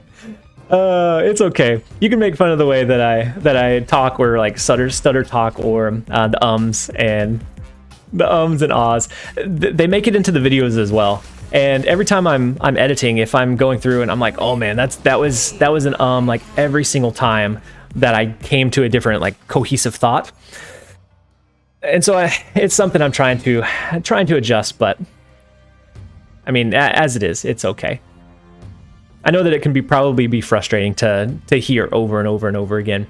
Hopefully, some people just are able to tune it out until I get it under control. I think with more like recording, more live streams, more like direct interaction, it'll get tuned down, and it definitely has gotten better than what it was originally. If you look at my original videos. I'm sorry for you. The very first video that I posted, I went back and I looked at it, and it's hard to watch. It's very hard to watch. So they dropped a Mr. Sinister after their Cerebro, so we know that they can't have a Mystique here. So we have the 12 power play here. We can do... You're playing a complex game, thinking about moves, thinking about being entertaining and talking constantly. No one in chat is doing that. It's bound to happen. Yeah, and it's just, I don't know. It's like my filler word. It's a really bad habit. I've always had it. So whenever I'm thinking of like a cohesive like string of thoughts and just thinking like on my toes, it always kind of makes its way in between those like different segments, just as a filler. I need to get more comfortable with the silence rather than filling it with ums and ahs. As a smaller creator, I appreciate the ums and ahs. Thank you, Jesus, please. At least somebody here does enjoy, or at least appreciates the ums and ahs. So they can't play. We have 10 power that would go here, which would be 16. 10 power here that can... Oh, wow, actually. Thank you guys for calling that out. I didn't realize they couldn't play. So the kiln they can't play in, the flooded location they can't play in. I don't think they retreat. I think they think that we bluff here, because this feels like it would be a pretty standard bluff. But we're going to be able to do the two triggers of Dr. Doom, which is absolutely massive. And it's going to win each of these lanes by 1, unless my math just got really horrible really quickly. And so we're going to be able to finesse 4 cubes away from the Cerebro deck. Oh my gosh. The flooded location and the goose really does make a pretty big impact with this deck list. If you can get it played in a good early, like, if you can get it out on the board early, then you can force a lot of board presence. You can kind of constrict their play potential. We're back down to -8. So this is just the cubes that Jeremiah stole from us. Borrowed? Maybe I'm gonna go with we're gonna get them back at some point, Jeremiah. I'm just saying that you borrowed those 8 cubes for now. If we win an 8 cube game, we can come back to even here. Mindscape's pretty rough though. Free win, they can't play cards. Nathan, I've watched so many videos and a few lives, but only noticed just now for some reason. But yeah, good content anyhow. And it may be because I'm extra tired today. There's another It may be because I'm extra tired. It comes out a little bit more prevalently whenever I didn't get a whole lot of sleep. And so with the sick kiddo, I'm running on fumes. But I did want to go for a live stream anyways. I missed the lunch live stream, so I still wanted to do something a little bit late. So I'm still trying to queue back in more meme decks. I would absolutely love if we ended up queuing back into each other, because it looks like it may be outside of Q's time that he can watch the stream. I know that he watches a lot of times from work, and so maybe it's that he wasn't able to jump in. So Jeremiah, it looks like you have to be our nemesis for today. Dear Snap, we need rematch button. We need the rematch button. We also need friendly mode, RDref. I think friendly mode is going to add a really good element to the game. We're going to be able to get a lot of creativity from the content creator scene, so we can do a lot of versus matches. You can do like a draft a deck style build where you have 5 minutes to come up with a deck that includes these 4 or 5 cards, and then you face off against each other. There's going to be a lot of creative collaborative type of content that a friendly mode enables, and so I'm really excited for something like that. Yeah, I'm so ready for friends lists and clans. All of those and it depends on how they implement the clans feature. I think it could be a really cool feature, but at the same time, if they kind of halfway do it and it doesn't feel like you're really in that clan for a particular reason, maybe it kind of flops, but I think it does have quite a bit of potential. So we're not going to be able to drop very many of our cards next turn. Because of Dream Dimension, it increases the cost of our cards by 1. Mindscape is going to take all of our cards on 6. I think we play Jessica Jones. I think we lose Kiln because we know that we're gonna send them cards that can potentially go wide on that last turn. We're not gonna be able to stop that, so I think we have to try and win these other 2 locations. You're running on fumes. No wonder you're not at more cubes. Yeah. So between the patch yesterday, or not yesterday, 2 days ago, yesterday's video was pretty rough because I brewed a lot of deck lists. Nothing felt like it was up to, the standard of being featured. I would win 3 or 4 games and then go on a big losing streak. And I don't really like featuring inconsistent deck lists if I can help it. But so I ended up staying up a lot later than I would have otherwise, and then I did do a little bit of work really late so that I could take off today and not have to be called or pulled away. So we're switching hands next turn. The Ironheart is only going to be a 6 power play. Sunspot turns out to be a 5 power play with the potential of pulling into more. But I think we lose this one. Do we retreat for the 1 cube loss, or do we see what they have in their hand next turn? They have 5 cards that they're going to potentially send us this way.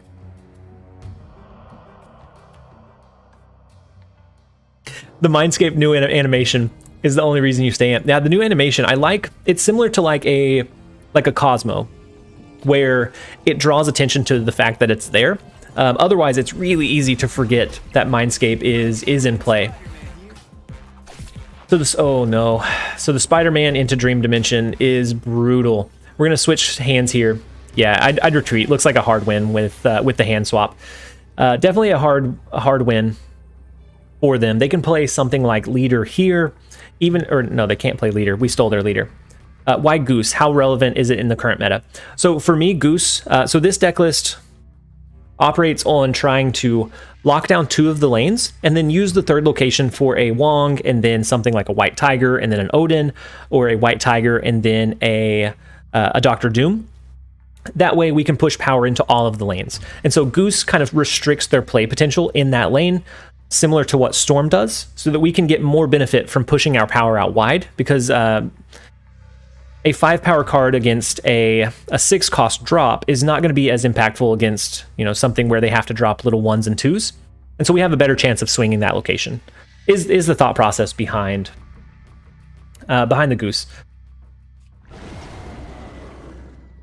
So we lose. Even if we play leader, whatever they drop, we would copy. We wouldn't be able to come up over here either way, unless we could push power out to the side and buff up ourselves additionally. So that one is going to be a retreat. There's no path to win, especially knowing that they have stuff like a Dr. Doom. They have other cards. There's just no way for us to get the power we need in Dream Dimension. Had they not hit the Spider-Man there, I think leader would have been a good play line. We could have played it here, copied what they played in Mindscape. We could have pushed for a win at that point. Hey Elmo, how's it going? I hope that you're having a great day. Thank you for jumping in and joining us. For our little bit of it's a late lunch live stream, but it's an extended live stream. Leader doesn't really work when you're behind. Yeah.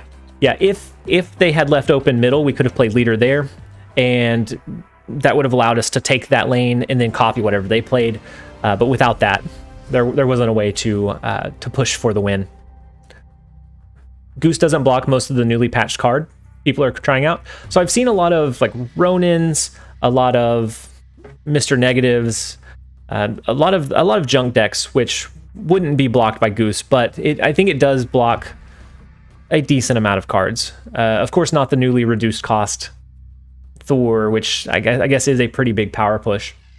So if they're running an aggro list, then they're going to be able to play there anyways. But it does potentially block some of those combo plays. Hey, Progenito, how's it going? I'm glad you were able to jump in and join us. It is a bit outside of the normal stream time, but I am glad that you're here. We started off the stream super negative. Like probably the most negative I've went on a stream. Between this deck and the original deck that we ran, I think it was something like -28 to -30. Now we're, with this deck list alone, we're back down to a -10. We're back up to a -10. So we're slowly working on climbing up now. I'm going to go ahead and change the Dream Dimension location. That one really disrupts the late game kind of play curve that I have. And so I definitely don't want that one to be in play. Stark Tower is going to be a difficult one. We would typically want power or cards there early, but in this case, I don't know that we go out of our way to push it. A Wong would be pretty good to be able to play into...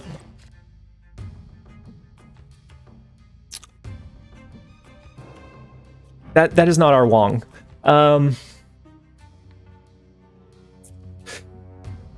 So, Second Dinner heard us. They said they heard us say that we wanted a Wong or needed a Wong. And they said, you don't have to wait too long. Here it is. You don't have to wait till you draw one. What are the chances that you draw into the Wong from the hub? Astronomical. I mean, it's going to help us. It's going to help us a lot. It took him long enough to get into our hand, but he is here now. On the perfect curve line too. On the turn 4. Oh my god, I couldn't ask for better. It's a rigged game. At this point, it might be. My gosh. So that is actually kind of concerning. They dropped a rescue. They have Cosmo and Carnage. They may be running a destroyer list, so they might have a Professor X that they're able to play here. Which I guess if they did, we win the flooded location. And then we could always drop Ironheart to try and buff this one up. As I'm saying it too, it's absolutely rigged. They heard it. They heard me verbalize that we needed a Wong to be able to win. So for the turn 5 play, we don't have a great way to push power into Stark Tower. We can either do a Jessica Jones, which actually no, I don't think that's the play. We can do a Spider-Woman, which I think is a high enough power play that we win the hub if they do lock it down with Professor X. If not, then, or if they don't lock it down with Professor X and they maybe lock down the flooded location, we do have Ironheart in hand. We do have to worry about where they would potentially play a destroyer, though, is kind of the thought process right now. So they do play a card into the hub. Let's see if it is that Professor X play. It is. It is the Professor X play. We are going to be able to win the hub location. They're not going to be able to push power into the flooded location. We should have Spider-Woman because they have initiative. Yeah, absolutely. And with the double trigger, came in absolutely huge. It countered their rescue buff that they got. They aren't winning this location. I don't think they're running a deck that can push additional power besides maybe a Nova. But since they don't have that out on the board, and they wouldn't be able to drop it here anyways to destroy it, we are able to come out. We probably should have snapped whenever we saw the fate of the Wong come out of the hub. Probably should have snapped at that point. Tides may be turning in our favor. Okay, so let's go with a couple more. Let's see if we can kind of chip away at this negative cube gain. At least come maybe neutral. Ideally, the dream would be positive. Sissio, yeah, we're gonna get banned for for cheating, for calling out the plays before they even happen. So we're gonna do Sunspot into the raft location. Actually, maybe we play it into one of the other ones, because we're not gonna be able to compete for the raft if they do flood the board. But they do push low power cards there, so we have a better chance of trying to lock that one down and win it. Let's skip turn 2. We don't have a turn 3 play currently in hand either, so we may skip both turn 2 and 3. Is this pre-recorded? If it was, I would cut out all of the losses that we had. I would cut out so many. I would cut out the ums and the ahs for sure. But no, this isn't pre-recorded. And then Nightbot. Oh, I need to change Nightbot's message. If Nightbot's gonna be flooding, if you're on Twitch, then sit back and enjoy the stream. I don't know how they're enjoying the stream. I'm calling Ben. I'm calling him while he's on speed dial. Yeah, I'll change the Nightbot message after this, Jeremiah. So the storm play here is kind of unique. We can do storm. Mirror Dimension can potentially copy into it. We would have 2 additional turns to play into this stormed location since it wasn't a direct play. Since it doesn't happen until it's on turn 4, so it doesn't lock it down until after turn 5, but a lot of people will misplay if they see that happen. Hopefully I need to pull Wong and Sarah to make my MN deck this week. MN deck. I'm drawing a blank. What does MN stand for? So we have our Wong. We have the flooded locations. I think we go with a Wong. We can then do a White Tiger, and then we do our Dr. Doom. This looks like a pretty easy win. They gave us the additional K Parzival! He's trying to make us positive, or very close to positive.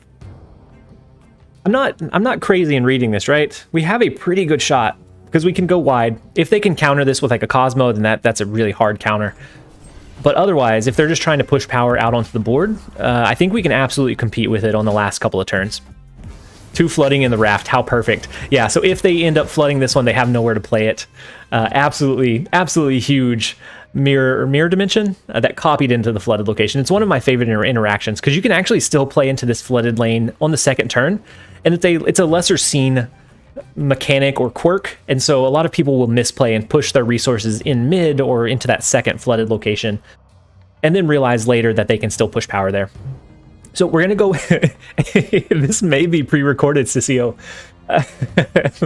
It may absolutely be re-recorded. So we're gonna go with the White Tiger here. We can then go with an Odin, which will trigger White Tiger 4 more times, depending on what they drop or what power they drop. Okay, so the Daredevil and then Venom. Okay, so they do get the utilization of the raft.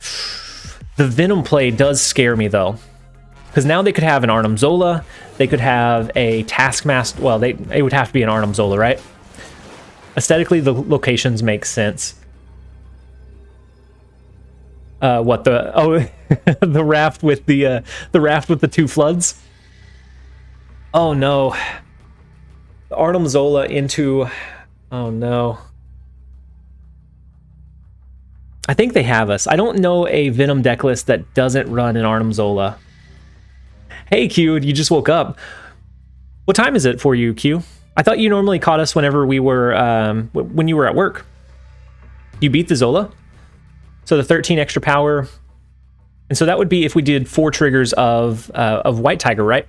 So 4 triggers of Dr. Doom isn't going to give us as much power as 4 triggers of the White Tiger. Arnhem may not be enough, though. We're gonna let it play out. But welcome, Q. So far, we've been pretty negative. We started off really, really bad. Yeah, Odin's going to put more power out than Doom, since we have the re-trigger and since they reworked how he works with Wong. So before, he would only he would trigger twice and it would only push 2 White Tigers out. But now he re-triggers twice and re-triggers the unreveals twice each turn. So he's going to put 4 White Tigers out onto the board. You'll win? Okay, let's go ahead and lock this one in. Dr. Doom wins? Dr. Doom wins too? I'm going to go with the White Tiger play because it pushes out a lot of power. The extra 2 onto it. Odin is a gamble? Really? Because they would have to stack all of them into a couple of the lanes? Is that... Wait. What? Victory. Apparently doing almost nothing would win too. I'm really... no, we're not going to do the wakeless. We're not going to do the BM. We're not going to do the snap confident question mark. No, that's definitely not my style. They were both guaranteed wins versus Zola. No play seems strange. The card they got from the raft may have been either an Infinite or a Destroyer, something that they couldn't have played. But I really anticipated at least some kind of play into the raft, not Spider-Man point at him. Oh man, we have to match up against these guys pretty consistently. I'm not I'm not about to burn any bridges. So we're 1 away from the guaranteed variant from this season pass. We are almost positive though. Misclicked. They may have. They done goofed up. So we are almost positive. I was really anticipating Q queuing into us and just completely obliterating our cube count. But we are coming back. We started off super bad, and he's a paid actor. This is pre-recorded. None of these games are live, and they are all rigged. They're all my counterparts. I'm playing multiple snap screens right now. The snap off the bat is scary. I don't think we retreat, at least until we know what they're so confident about. The Uwadu is concerning though. If this turns into like an Arnhem if this turns into a Sanctum Sanctorum or a place where you can't play power, then maybe it's fine. We can push power wide. I think we're gonna go with a Goose into Mojo World. I think we're gonna avoid this location for now. We may eventually play there.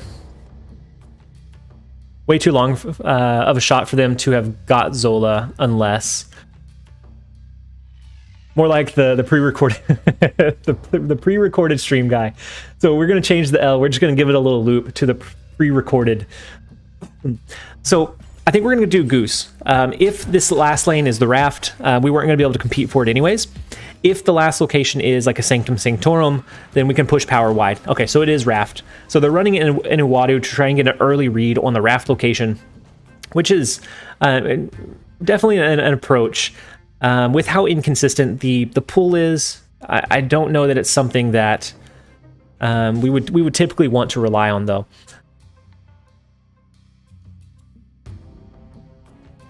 So I think I'm going to play Angela into Mojo World. We can't play anything into Murder World, otherwise we would probably play it here and then start stacking our other cards.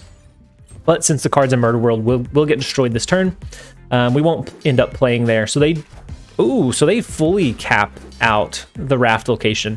So if we can get more than 16 power in under 4 cards, we get 3 White Tiger tokens over there. We could absolutely win. And then Spider-Woman is going to be pretty huge as well. Oh wait, we can't play we can't play Jessica Jones there.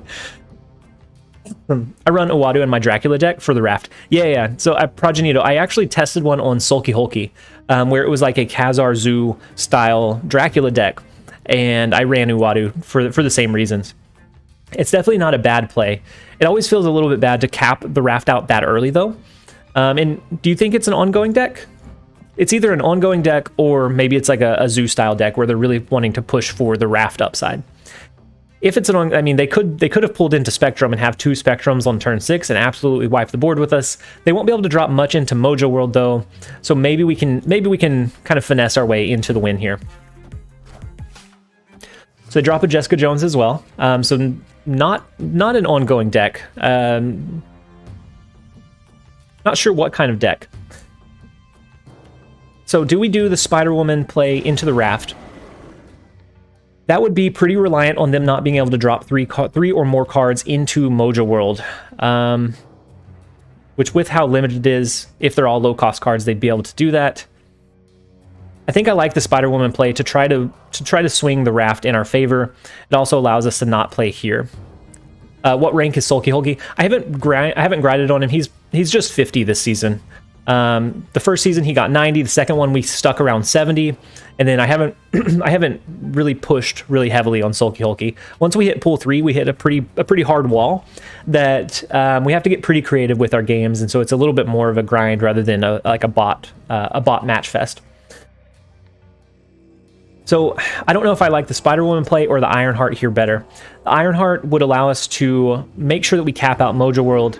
We might be able to win the Murder World location, but we know that their 6-cost card they won't be able to drop in Mojo World. So I think the 2 lanes we're going to have a chance with is Mojo World and the Raft.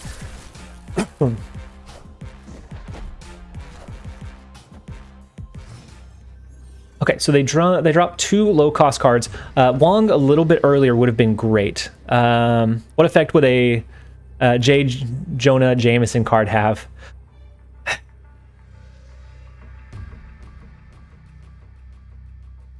I don't know. It'd have to be something with like a fake news or like a fake insight. So maybe I don't know. I don't know how you would even make that possible. I was thinking maybe like it gives you a glimpse of what cards. 3 possible cards the opponent has, and then you have to try and deduce which one is truly what they're holding. So like if I dropped it, I could see 3 of their cards. 2 would be fake, 1 would be real, and I have to try and guess which one the real one is to have that insight. I don't know. So actually, a Dr. Doom doesn't win it for us in the Raft, does it? Oh no. And Odin does, but then we have to worry about this one. This could be a Dracula deck. They can't drop Dracula here. We have to wonder if they can drop more than 1 card here, because we're going to push for a tie. And so I think the tie in the Raft doesn't necessarily matter. If they pulled a Spectrum from the Raft, then they absolutely win this one. But otherwise, we tie in the Raft. We're going to push 1 card here. If they only leave 2 cards, or if they match us here, maybe we have a chance of winning. But I think this one is probably a loss. I think there's a card in Hearthstone that has that effect, and if you guess it right, you receive a copy. Okay, the Blue Marvel play is also, yeah. So it is an aggro style deck list that runs the new Blue Marvel, or the reduced cost Blue Marvel. So we actually win the middle location by 100, but we're not quite able to get up over in power in the other 2 lanes, unfortunately. That was a close one. But we go back down to -5. We are this close to coming up into a positive stream. We're gonna try and stay alive until we do. Murloc Holmes. Is that really the name of it? There's no way that's the name of it. I've played it. I've played Hearthstone, and I feel like I've played that card. But I don't remember it being called Murloc Holmes. Possibly awkward. Hey man, hope you're doing well. Glad to be awake early enough to catch at least part of the stream. Hey, I'm glad that you were able to jump in and join us. Possibly awkward. We've been having a very up and down stream. It's been very fun, but it's definitely been all over the place. Hey, welcome. It took you long enough. I didn't mean to time that like that. Hey, Soyo Penguin, thank you so much for joining us as a channel member. So I appreciate the support. That's the actual name. Oh, is it really? Came out in the latest expansion. I thought I played the latest expansion, but maybe there hasn't been another one since Marvel Snap released, has there? Kieran, I'll gotta go. I'll watch the rest of the stream later. Thank you so much, Kieran, for being here. I hope that you have a great rest of your day. I hope that we can finish off positive so when you watch this later. So the sunspot here was actually huge. We're going to be able to come up over their power level from the Professor X. Yeah, so they end up they end up retreating. Unless they had some way to buff that one up, it's just an uphill battle at that point. They took a calculated risk and it didn't pay off for them. The mini set just got announced. Oh, so the Murder at Castle. Okay, so yeah, no, I haven't played the Murder at Castle Nathria. I played the one right before that one. And honestly, I don't remember the name of that one. It had all the sea creatures that came out. I can't remember any of them. I played a lot of them, but I guess I didn't really associate their functions with their names. I don't know. I played the one that is good in a pirate aggro deck list. I played the one that's pretty good for shaman that will kind of attack and protect your units, and a couple of the other ones. The Sunken City, Journey to the Sunken City. That's the one. I played all the way up until Marvel Snap released, and that's where I stopped. My in-game name, or my in-game is emoticon. After the updates, my in-game square, no fix, I guess. So I'm not sure, Ardref, I'm not sure I'm reading that correctly. So I'm not exactly sure what you're meaning from it. Yeah, Timothy, the synchronized hey with the Wong notification was satisfying. Usually it takes a while before it triggers, and so I didn't mean to have it synchronized, but I think it was even close to the right pitch and everything. Just one of those things. Possibly awkward. I sadly lost interest in Hearthstone. Even all the new stuff, the game has just felt so stale. Yeah. Marvel Snap did the same thing for me. I was grinding on Hearthstone, and it felt okay. It just didn't feel like anything new or fresh. A lot of times it just felt like a grind that I was doing just to do. And then I was playing in one of the like not main tournaments, just one of the tournaments for card packs. And I was running up against someone that was roping every single turn in a game that should have taken 15 minutes, took like 50 minutes. And I was like, I can't. This isn't even fun anymore. And around that time, I got into the Marvel Snap beta, and so that's when I decided to switch. I tried this one out, and it like sunk in right away. As soon as I watched the very first live stream that they did with Ben kind of broadcasting the two different perspectives from the two different players, it just kind of it sunk its teeth in, and it just hasn't let up. My game won't load anymore. Any suggestions? Murado, have you updated the game? Or I guess it depends. If you got it from the Play Store, have you updated the game? If not, have you switched over to the updated APK? Because if not, that may be part of the issue. Yeah, a lot of dream dimensions today, and they definitely do crush dreams. Okay, you'll send it to me in Discord. Perfect, our Jeff. Victory for the seat of nobody. Okay, so the vault isn't terrible for us. We lock down both the... Actually, yeah, it's pretty bad.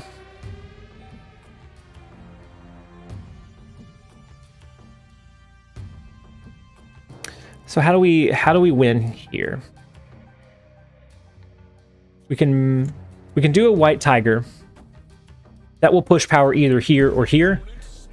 And then we can drop an Odin on the final turn and push or move our Nightcrawler over where we need to. I think it's a very long shot. I don't think this is a good potential play line, but I think it's a little bit better than doing something like Spider-Woman here and then trying to win this location, because we don't have a huge late game power push. The how do we win? That's like constantly going on in my mind. Whenever I get like counterplayed, the question is like, how do we come up over and win? That's the funny thing. You don't. We might not. There might not be a path to win, but we still try to think of the obscure play line that might potentially or possibly do it for us. Yeah, that's going to be too much power. We're not going to be able to compete. I think you are right, Jeremiah. The answer to the how do we win here is you don't. You're not able to. Thank you for reading. How can I find the updated APK? Murado, I think. I don't necessarily know where the APK is located. So that would be my best guess. But outside of that, I don't know for sure. So we can move Nightcrawler over. We can re-trigger White Tiger. We would have to get incredibly lucky and have the White Tiger go here. But it's a shot. Do we push? Do we retreat? It would be smart to retreat. Statistically, we are most likely going to lose here. Yeah, the White Tiger, or the Odin on the White Tiger has a chance. It is they said it's completely random, so it's not based on like location gaps or empty spaces. They said it's just random. So it is a 50-50 shot depending on which lane it goes in. So it's not a 3-2. It's a like a 50-50. We're gonna try it. We didn't climb this close to a potentially, yeah, literal 50-50. We didn't climb this. Does Doom have a shot? I don't think he does. So 7, 8, 9. Oh, wait. Doom might be the play, because then if they drop a couple of cards, yeah, you guys may be right. So 14 power, but they would have to drop 3 cards to buff up the bishop further. And I don't think they drop 3 cards here. Right, Jeremiah? We ran out of time. We're going to go with it. They dropped 2, so it's only going to be... Oh, okay, the blue marble. Unfortunate. No, you were right, Jeremiah. You were absolutely right. No. By 1. Not like this. Not like this. So the theory was right. The Nightcrawler gave us enough power to push over, but the blue marvel absolutely wrecked us. It's destroying our hopes of coming up positive. So it turned out I don't know. The White Tiger Odin play could have won still, but it still would have been a 50-50 whether we won or lost. But oh man, it was close. Either way, it was very, very close. From the point where we had to ask ourselves, how do we win? We actually almost came close to climbing up. Let's go ahead and see if we can finesse some of those cubes back. We have a decent starting hand. We have our Wong, we have our White Tiger, which we'll be able to do on a 4-5 curve. Then we have Goose to limit one of the lanes.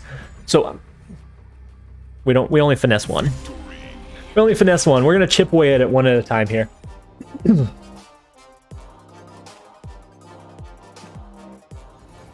And then Pablo, yeah, the bishop gets busted. I wish the bishop got busted, but we ended up... Yeah, I gotta remember people actually play Blue Marvel now outside random, yeah. Yeah, Zombie, especially now since it's like, I don't know over time how often he'll be played, but for right now, people are still trying out the new cards, the new like buffs and balances, and so Blue Marvel is pretty prevalent right now, at least. So we probably lose this one, right? We can do the Angela. It looks like they may be running an aggro deck. We can do Angela. We can do Nightcrawler on top of it. And then move Nightcrawler out to try and shift that power. But I think we end up losing this one. Murado, thank you so much. I'll look into it. I'm just a little bit scared downloading a new APK because I'm finally in pool 3 and don't want to have to start over. So the APK, Murado, won't, as long as you've linked your Google Play account, the APK doesn't have anything to do with like your progress. The only thing you would have to worry about is if it's like a legitimate copy. But outside of that, you should be okay. So Jessica Jones won't have a turn to trigger here. We could do... I kind of like doing the Nightcrawler over. We can do the Ironheart. That pushes this back to 5. That pushes this up to 4.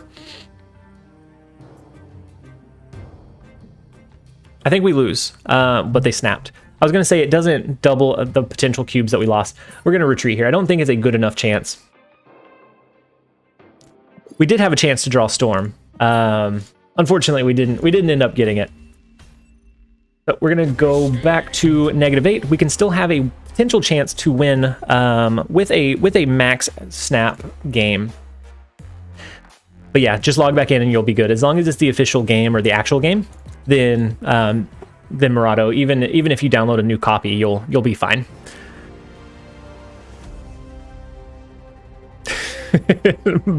yeah, you're Beto or Bado, you're not wrong. It has been really rough on cubes today. This isn't even our only negative set. We were negative 14 before we switched over and pivoted to this list. So technically we're negative like 22 right now.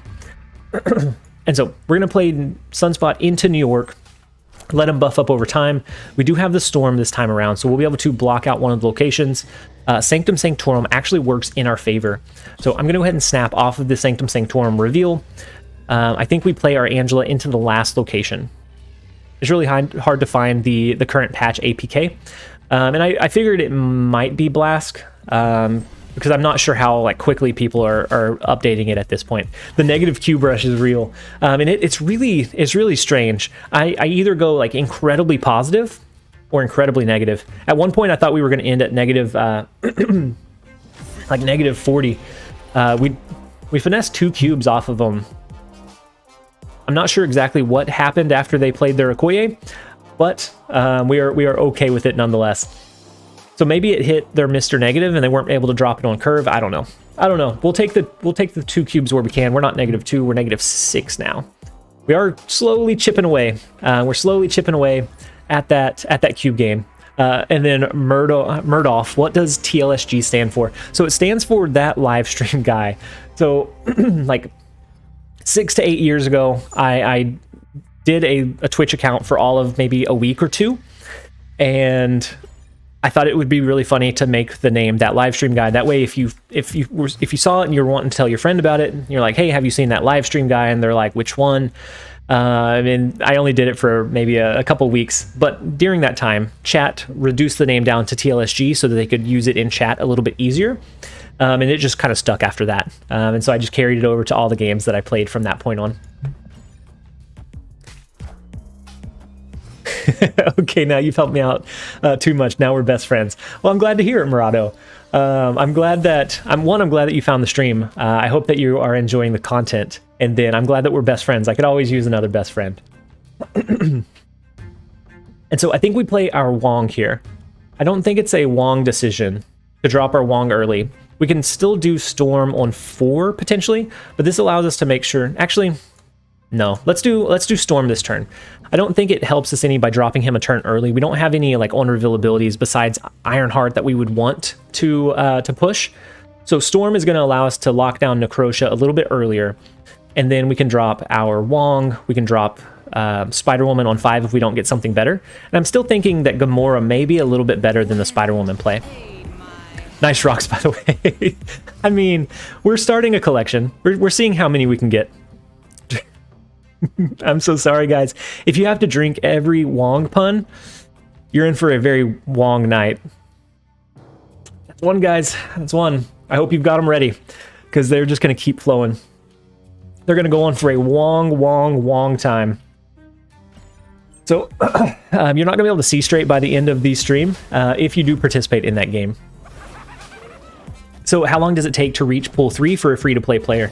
It took me about a little bit, around a month, maybe a little bit over a month.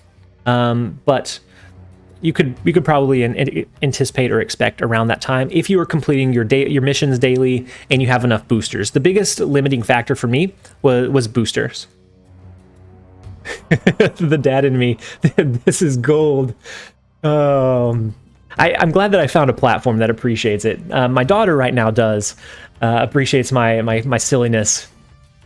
My son and my nieces, and a lot of times my wife doesn't always appreciate the punniness that I bring to the table. I'm actually going to snap here. I think we're okay.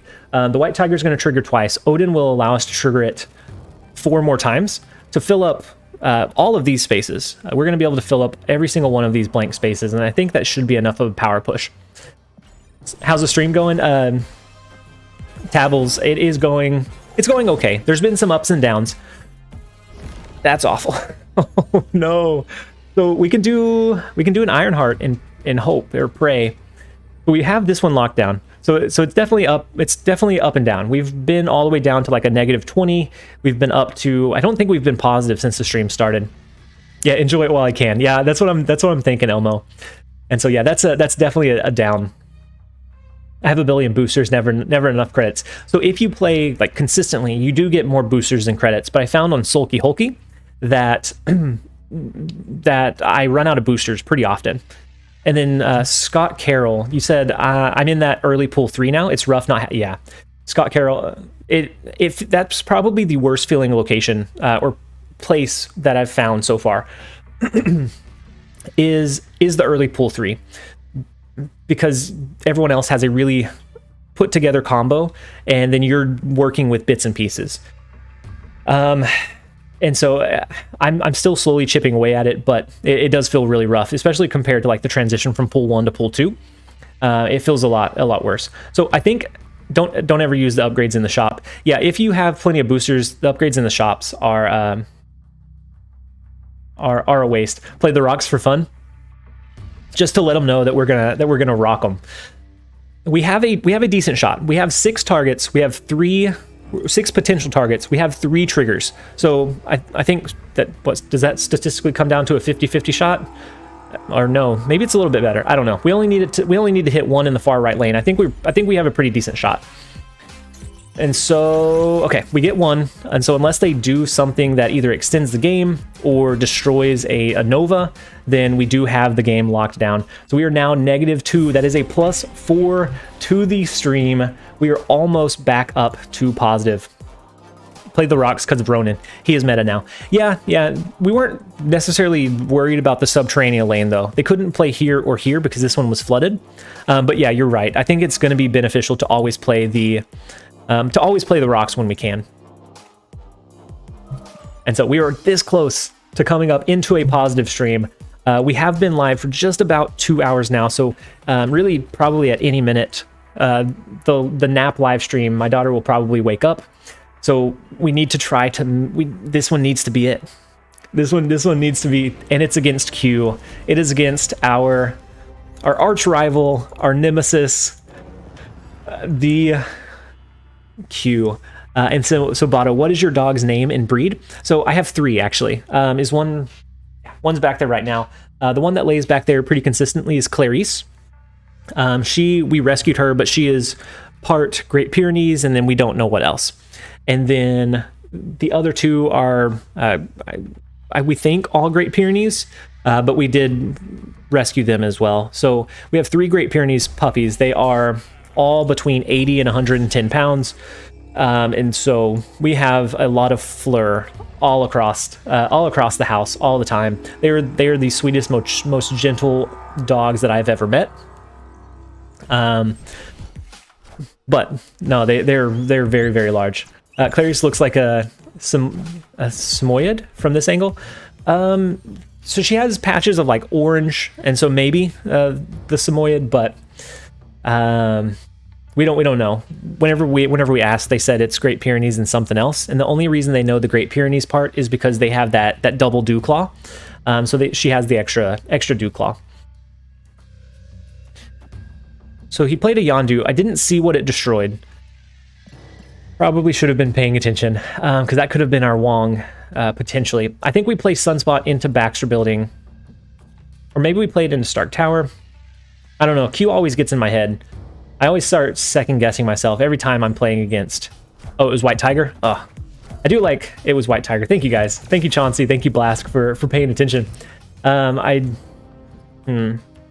the White Tiger's gone. Oh, Nowhere is rough.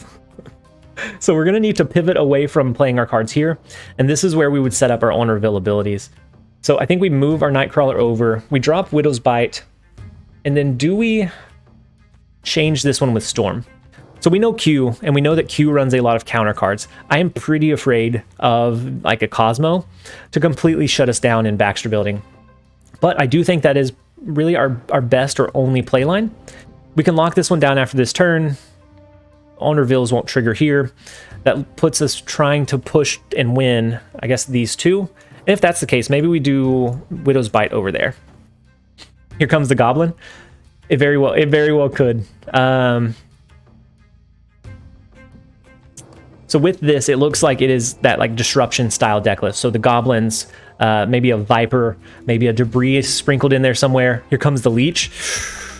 Wait, no, he can't use the Leech yet. He only has 3 energy. At 5, I fully anticipate, or need to anticipate. There is the Goblin, so you guys had it right.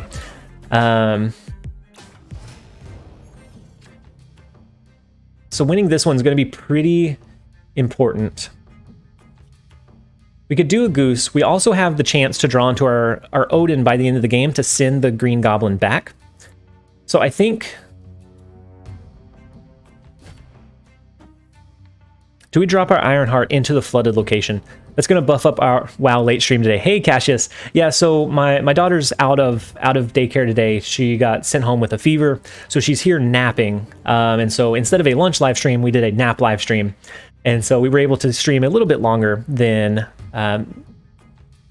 we would have been able to otherwise. You think he's going to do a... I guess a Goose would stop a Hobgoblin. It would stop a Professor X.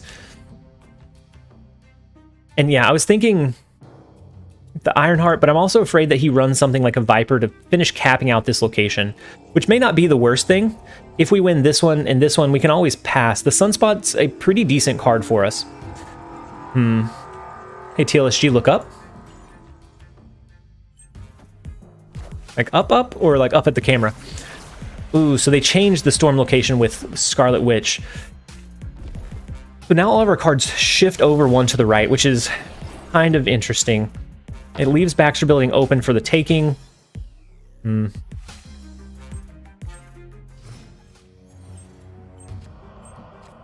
have Wong. Don't mind me giggling to myself. I hope you're doing well, Cassius. I hope that classes are going well. So I think we drop Wong over anything else here. We can drop Wong. If they drop something into Baxter Building, then maybe we can impact it with Spider-Woman. If not, then we can do an Ironheart to push Spider-Wong Man.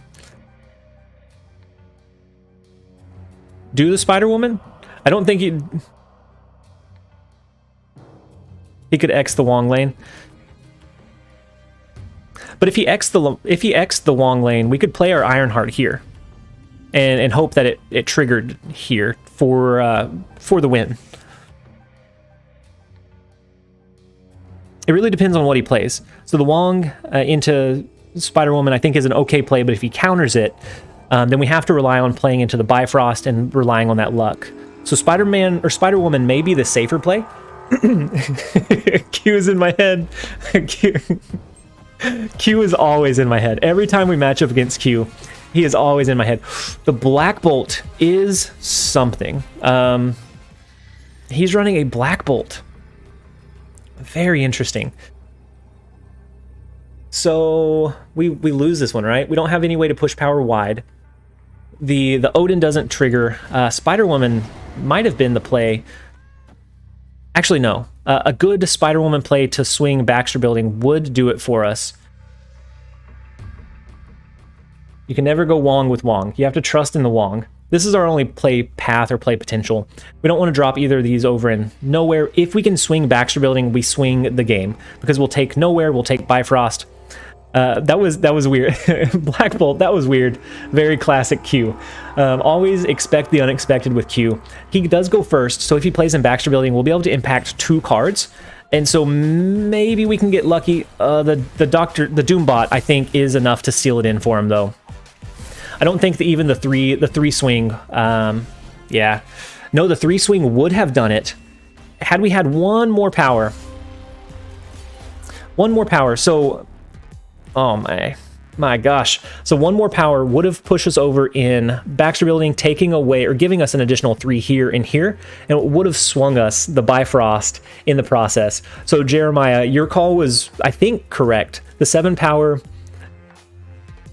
Wong more power. Yeah, so the Spider-Woman on 5 would have pushed the Black Bolt down by 1. It would have given us 7 power. The Odin would have given us 15. And so even though we wouldn't have impacted it as much, the Spider-Woman into Odin would have been the play line there. Anyways, see you another time. Thank you for stopping in, Cassius. I hope that classes are going well. and and then Q. That nice. Okay, so if we had to lose, I am glad that it pushed you up to infinite. What a way to hit infinite. That is a big W. You risked it all. You were still trying to Q into us being that close to the infinite rank. I can't even be mad. I can't even be mad that we got so close to a positive and then we got brought back down. It was just a very good play line. Very good game. The Black Bolt was really unexpected. It caught me incredibly off guard. So we need a good 8 cube game here. So we're gonna try and finesse some cubes from Windstrom. I'm gonna drop Sunspot into. I'm not even mad. Color me impressed. Yeah, right. To double snap right off the bat, to kind of stick with that standard Q Nemesis matchup, being that close and still trying to Q. You deserve that win. You deserve the cubes there. So I think we play Angela. Do we play Angela into the Sunspot lane just in case this is the raft? Maybe we have a shot of winning it. We can always follow up with like a Nightcrawler. And then if not, then we play it away from that location. So it is the raft. So we can do... Yeah, he definitely deserved the cubes. We can do Nightcrawler. Next turn we can do a Storm. We will get the card from the raft before Storm triggers. And so we'll be able to get the upside there. It does kind of hurt the curve because we don't have a lot of low-cost cards. It hurts the curve because... one, we're going to almost cap this lane out. But two, we won't be able to drop Wong naturally on 4. And so we'll have to kind of look at what we draw into. If we draw into Wong, maybe we drop that instead of trying to cap out the raft location. So we draw into Jessica Jones. I don't know that changing this lane with Storm is necessarily a beneficial play. I think Jessica Jones is going to be slightly better. That will buff up our Angela. It'll buff up our Jessica Jones. Then we just have to worry about winning one of the other two. And so we end up getting Apocalypse, which is not a bad 6-cost card to pull from there. It could definitely be worse. An Infinite would have been probably better. But overall, it's definitely not bad. We have a pretty strong left and right lane that we're going to have to compete for here. I think maybe... So we're down by 4 in the left. We're down by 6 in the right. Strong Guy has the potential to jump up by power by 6. I think we do the Spider-Woman play. Free 8 power is average for Raft, I think. Yeah. I think it's about average for the 6-cost cards, but you can always get low rolls. Like, you can get a Destroyer, and then you're definitely not going to want to play that anywhere. You can get an Arnhem Zola, which a lot of times doesn't do you a lot of good because this location is capped out. A Galactus, a lot of times, is a difficult one. But overall, I'm okay with an 8 power free card. That'll do quite a bit of good for us. So they extend the game over there with Raft or with Magik. So I think we're gonna be able to be decently competitive in Monster Island. So maybe we look towards. We can do a Wong. We can stack a Dr. Doom here, or we can stack a White Tiger and then re-trigger it. You can get Destroyer, but I wouldn't say never, Jeremiah. Just pretty frequently, it's not a card that you would want to drop. So we could actually do Wong and then do Odin to make sure we lock down this one, and then we could move this out and drop the 8 power card here. Hey Scott, thank you so much for subscribing to the YouTube channel. Ooh, Angelo, I like that. I like that play line. We can change Limbo so that it ends after this game. We can then push some decent power here, and he's not going to be expecting it.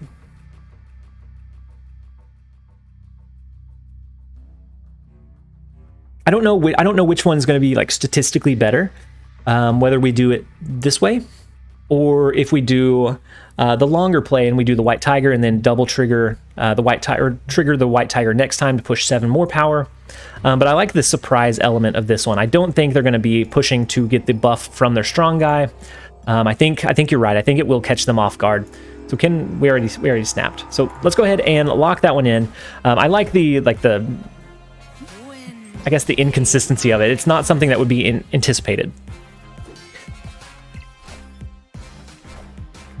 Okay, and so we do win the left lane. It just comes down to if we are winning on the right-hand side, which 17 power is a lot to make up, especially when you're not anticipating the need for a huge power push.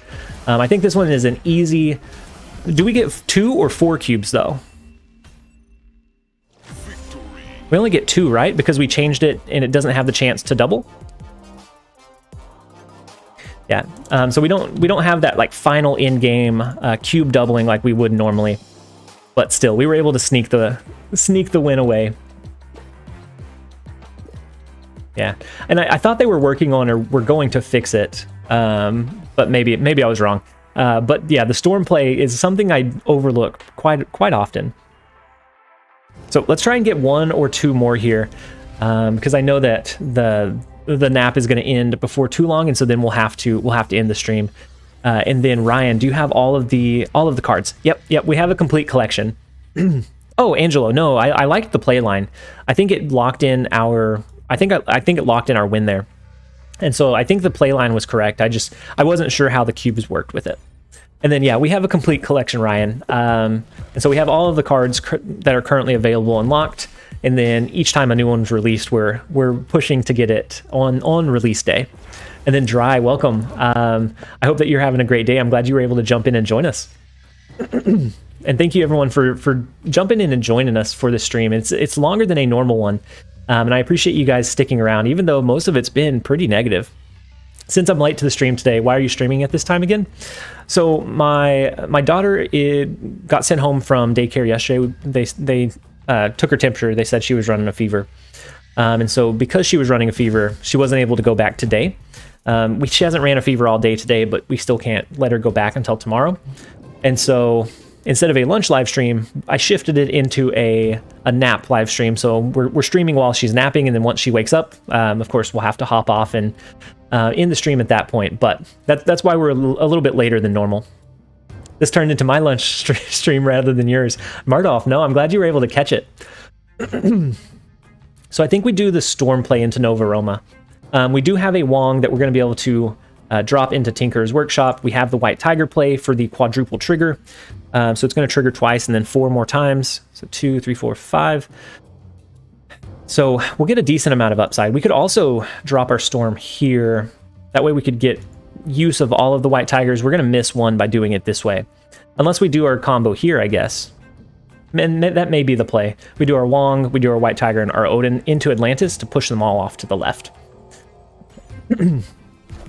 What level do you think you got all of the cards? So for me, it was around collection log 3,800. I've heard that's a lot higher than what it is now. So now it's more likely to be around like 3,000 level, 3,000, maybe 3,200. And so definitely a little bit easier to acquire the cards now, but that's where I would assume. The Storm on Atlantis could have worked on turn 6 as well. Oh yeah, I probably should have turned that one. My thinking was I get to buff up Angela from the middle, but I think you're right. With the Goblin play there, that makes it where we can't drop our Wong. I think we have to go with the Wong over into the left-hand side. And then maybe it's that we do like a Spider Woman and then a Dr. Doom instead, because the double trigger is really going to be all we need. The White Tigers will be a higher power, but it really depends on what they play here. Tears so long to go. I think it'll happen faster than you might realize. Oh my gosh. So they're clogging up the board for us. Luckily we have an extra space, so we're gonna be able to do the White Tiger still here.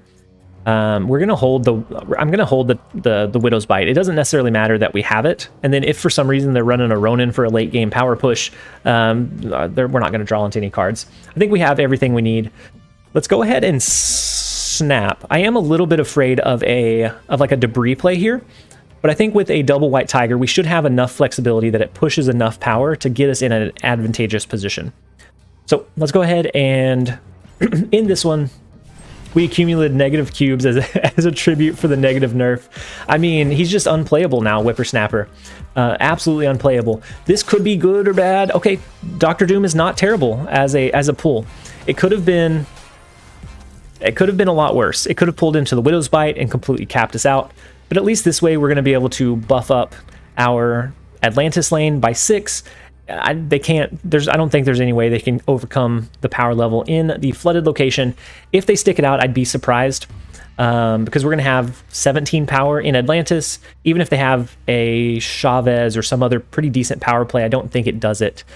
Maybe a Spider-Woman. The 7 power plus the 5 would be 12, and then we would get -4. That would get them pretty close. But I think they're trying to find the play line or the potential play line to come up over us in power after we skip the Sunspot. Ryan F, I'm at collection 2,188 with 22 cards remaining. Such a long way to go. Like, you guys are getting there, and you're starting to unlock some of those combos. But and I think as you start unlocking some archetypes that you really enjoy, I think it becomes a little bit better. Like the feeling overall becomes just a little bit better.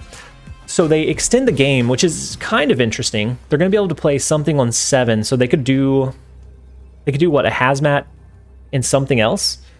So we're going to get 7 power here. Okay, so they weren't able to come up over it with that because of the Sunspot. So I'm hoping that they do some kind of like big event on launch or on the global release. On the global release to like give people a boost of credits and kind of a jump start to the game. And so maybe those that are kind of mid collection will be able to jump up as well.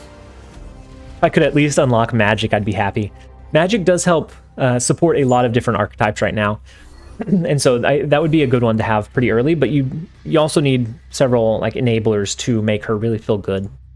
Best deck to climb to infinite with right now. I was doing well, and then the patch shook things up. So right now, I think like an aggro list that runs Odin is going to be really strong. I also think that Mr. Negative, like we would have to augment it, but I think Mr. Negative could also be like one of the stronger decks as well. So I'm going to play Angela into the unknown location. So seeing that Sokovia is a location that I'm going to be able to drop Wong and trigger those on reveals, I don't want to flood it too early, because then if this one turns out to be like something like Sanctum Sanctorum, then then we wouldn't have a place to play our Wong as spaciously. And so we do have the Storm. We can change this location, or we can drop Ironheart, Wong, hope for an Odin by the end of the game. But I like the Storm play. I like being able to change this one. That limits them to where they can play and how much impact they can add to the board. You think Agatha decks are dead now that Lady Sif is now a 3-drop? I think they're a lot less consistent, IW. And it may be that we just haven't found the right like order or combo of cards to make it feel good. I think there definitely could be a list out there somewhere where Agatha feels really, really strong, but I think it's gonna take some experimenting to find. What else works with Magik, do you think? I think I have decent cards to build around her. So I like the Sarah Magik interaction because it enables you to have like a cheaper Magik on 6. You can drop something else along with it, and then you can really flood the board with a lot of like counter cards on that final turn. So I think anything that kind of utilizes that is going to be pretty strong. So they hit a Mr. Negative on 4, so it's on curve. The the flooded location, unless they can push power with like a Arnhem Zola or a White Tiger, that one is going to be locked down in our favor. So I think we do the... I don't think we do Jessica Jones. I think we do a Sunspot and then an Ironheart into the Wong lane.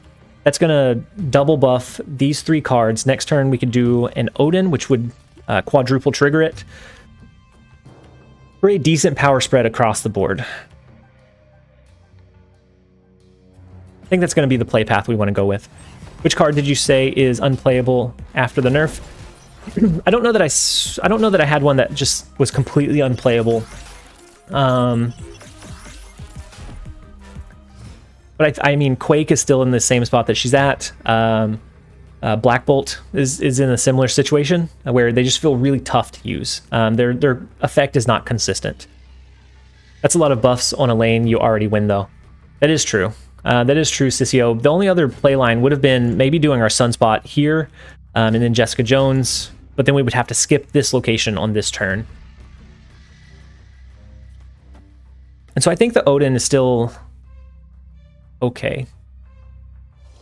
We're almost there, guys. We can taste the positive. We can taste the positivity. We're gonna get there within the next couple of games, and hopefully before the NAP live stream ends. But yeah, Sissio, that definitely wasn't an ideal play path with how many cards we had in the lane that we had already locked down. But luckily they didn't have a lot of great resources, or maybe they didn't pull into a good inverted card that they were able to use. But so Angela, I don't know that anyone just necessarily feels unusable. I think Devil Dino is a lot trickier to use. It's not able to be like cheesed out as easy on like a Mr. Negative list. I think it could still be used there, but yeah, I think it's still definitely usable. Baron Mordo's usable at this point. I think the number of unusable cards got reduced pretty drastically with this balance. So hopefully they continue that trend, and that eventually all the cards feel like they're in a pretty decent spot. People are so much smarter with their retreats nowadays. Yeah, especially when they're trying to push for like an infinite rank. People get really conservative. So I found that at the start of a season, you get retreats a lot. There are often a whole lot of retreats going on. And then as you get further in and people start hitting that rank ceiling of 100 where you can't drop below it, you get a lot more like kind of looser play. And so they do drop and bounce a Wasp for some reason from Luke's bar, which is interesting. But we are going to change it with Storm. They do drop 3 tokens into the raft, so we have to watch out for the Patriot play. The Patriot play, we didn't watch out for Los Diablos space.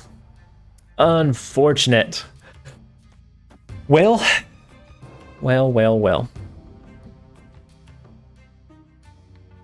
We can do the several triggers of the Wong, the White Tiger, and the Odin, which I think gives us a decent push into the left and right lanes. I wish I had been watching out for that Los Diablo space. They bounced the Wasp for fun. I was thinking it could be good with like if Luke's bar is ever featured, having some of those 0 cost cards and then have a bishop on the board to buff him up by like 3 to 4 each turn.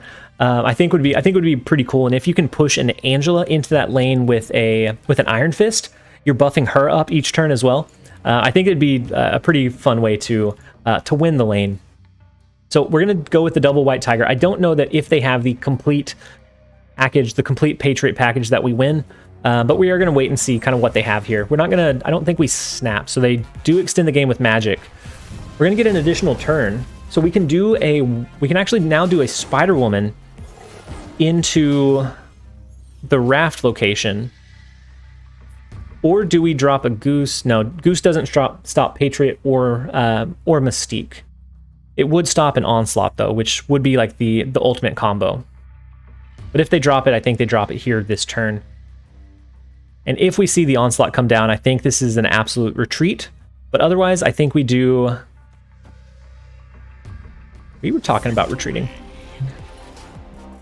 So I guess they didn't draw into the pieces that they needed. So we were going to be able to do a Spider Woman. We were going to then be able to quadruple trigger that and the White Tiger on turn 6 or on turn 7. To finish capping out the board, we probably would have won the raft lane. We had a good shot at winning all 3 with that play line.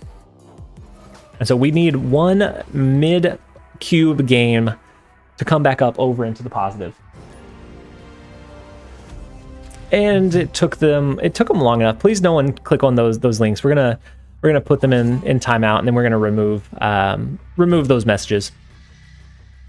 So it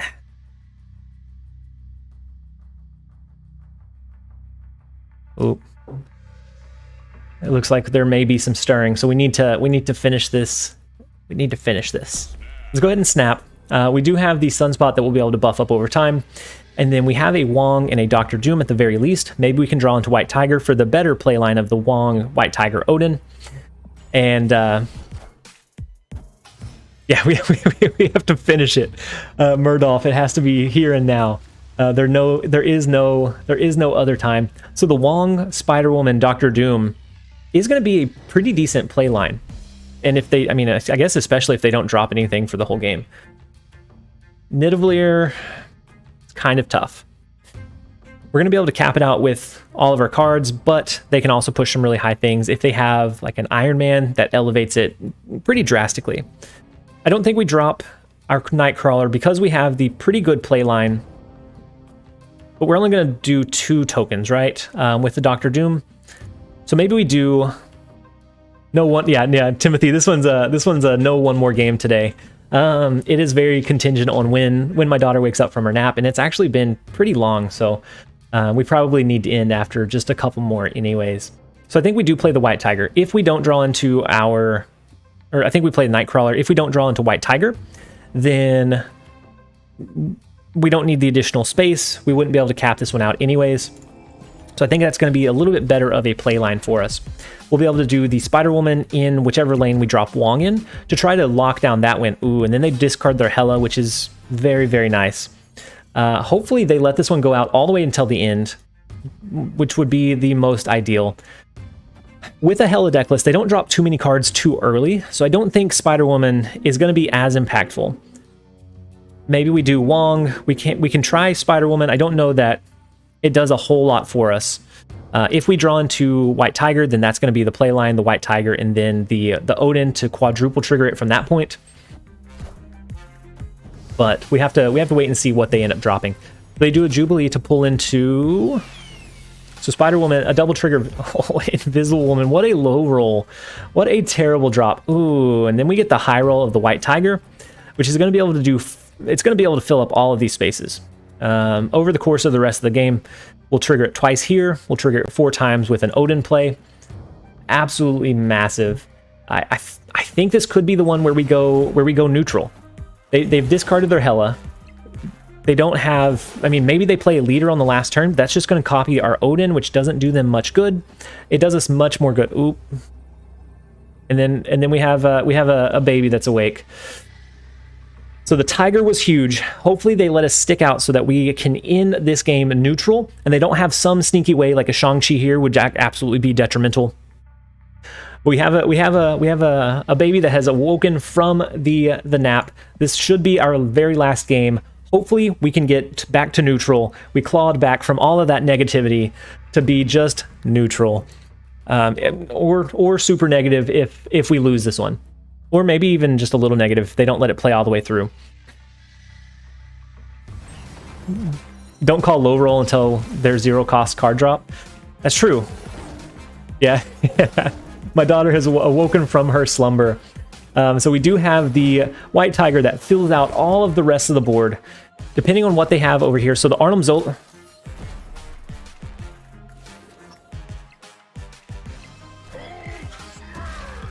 What?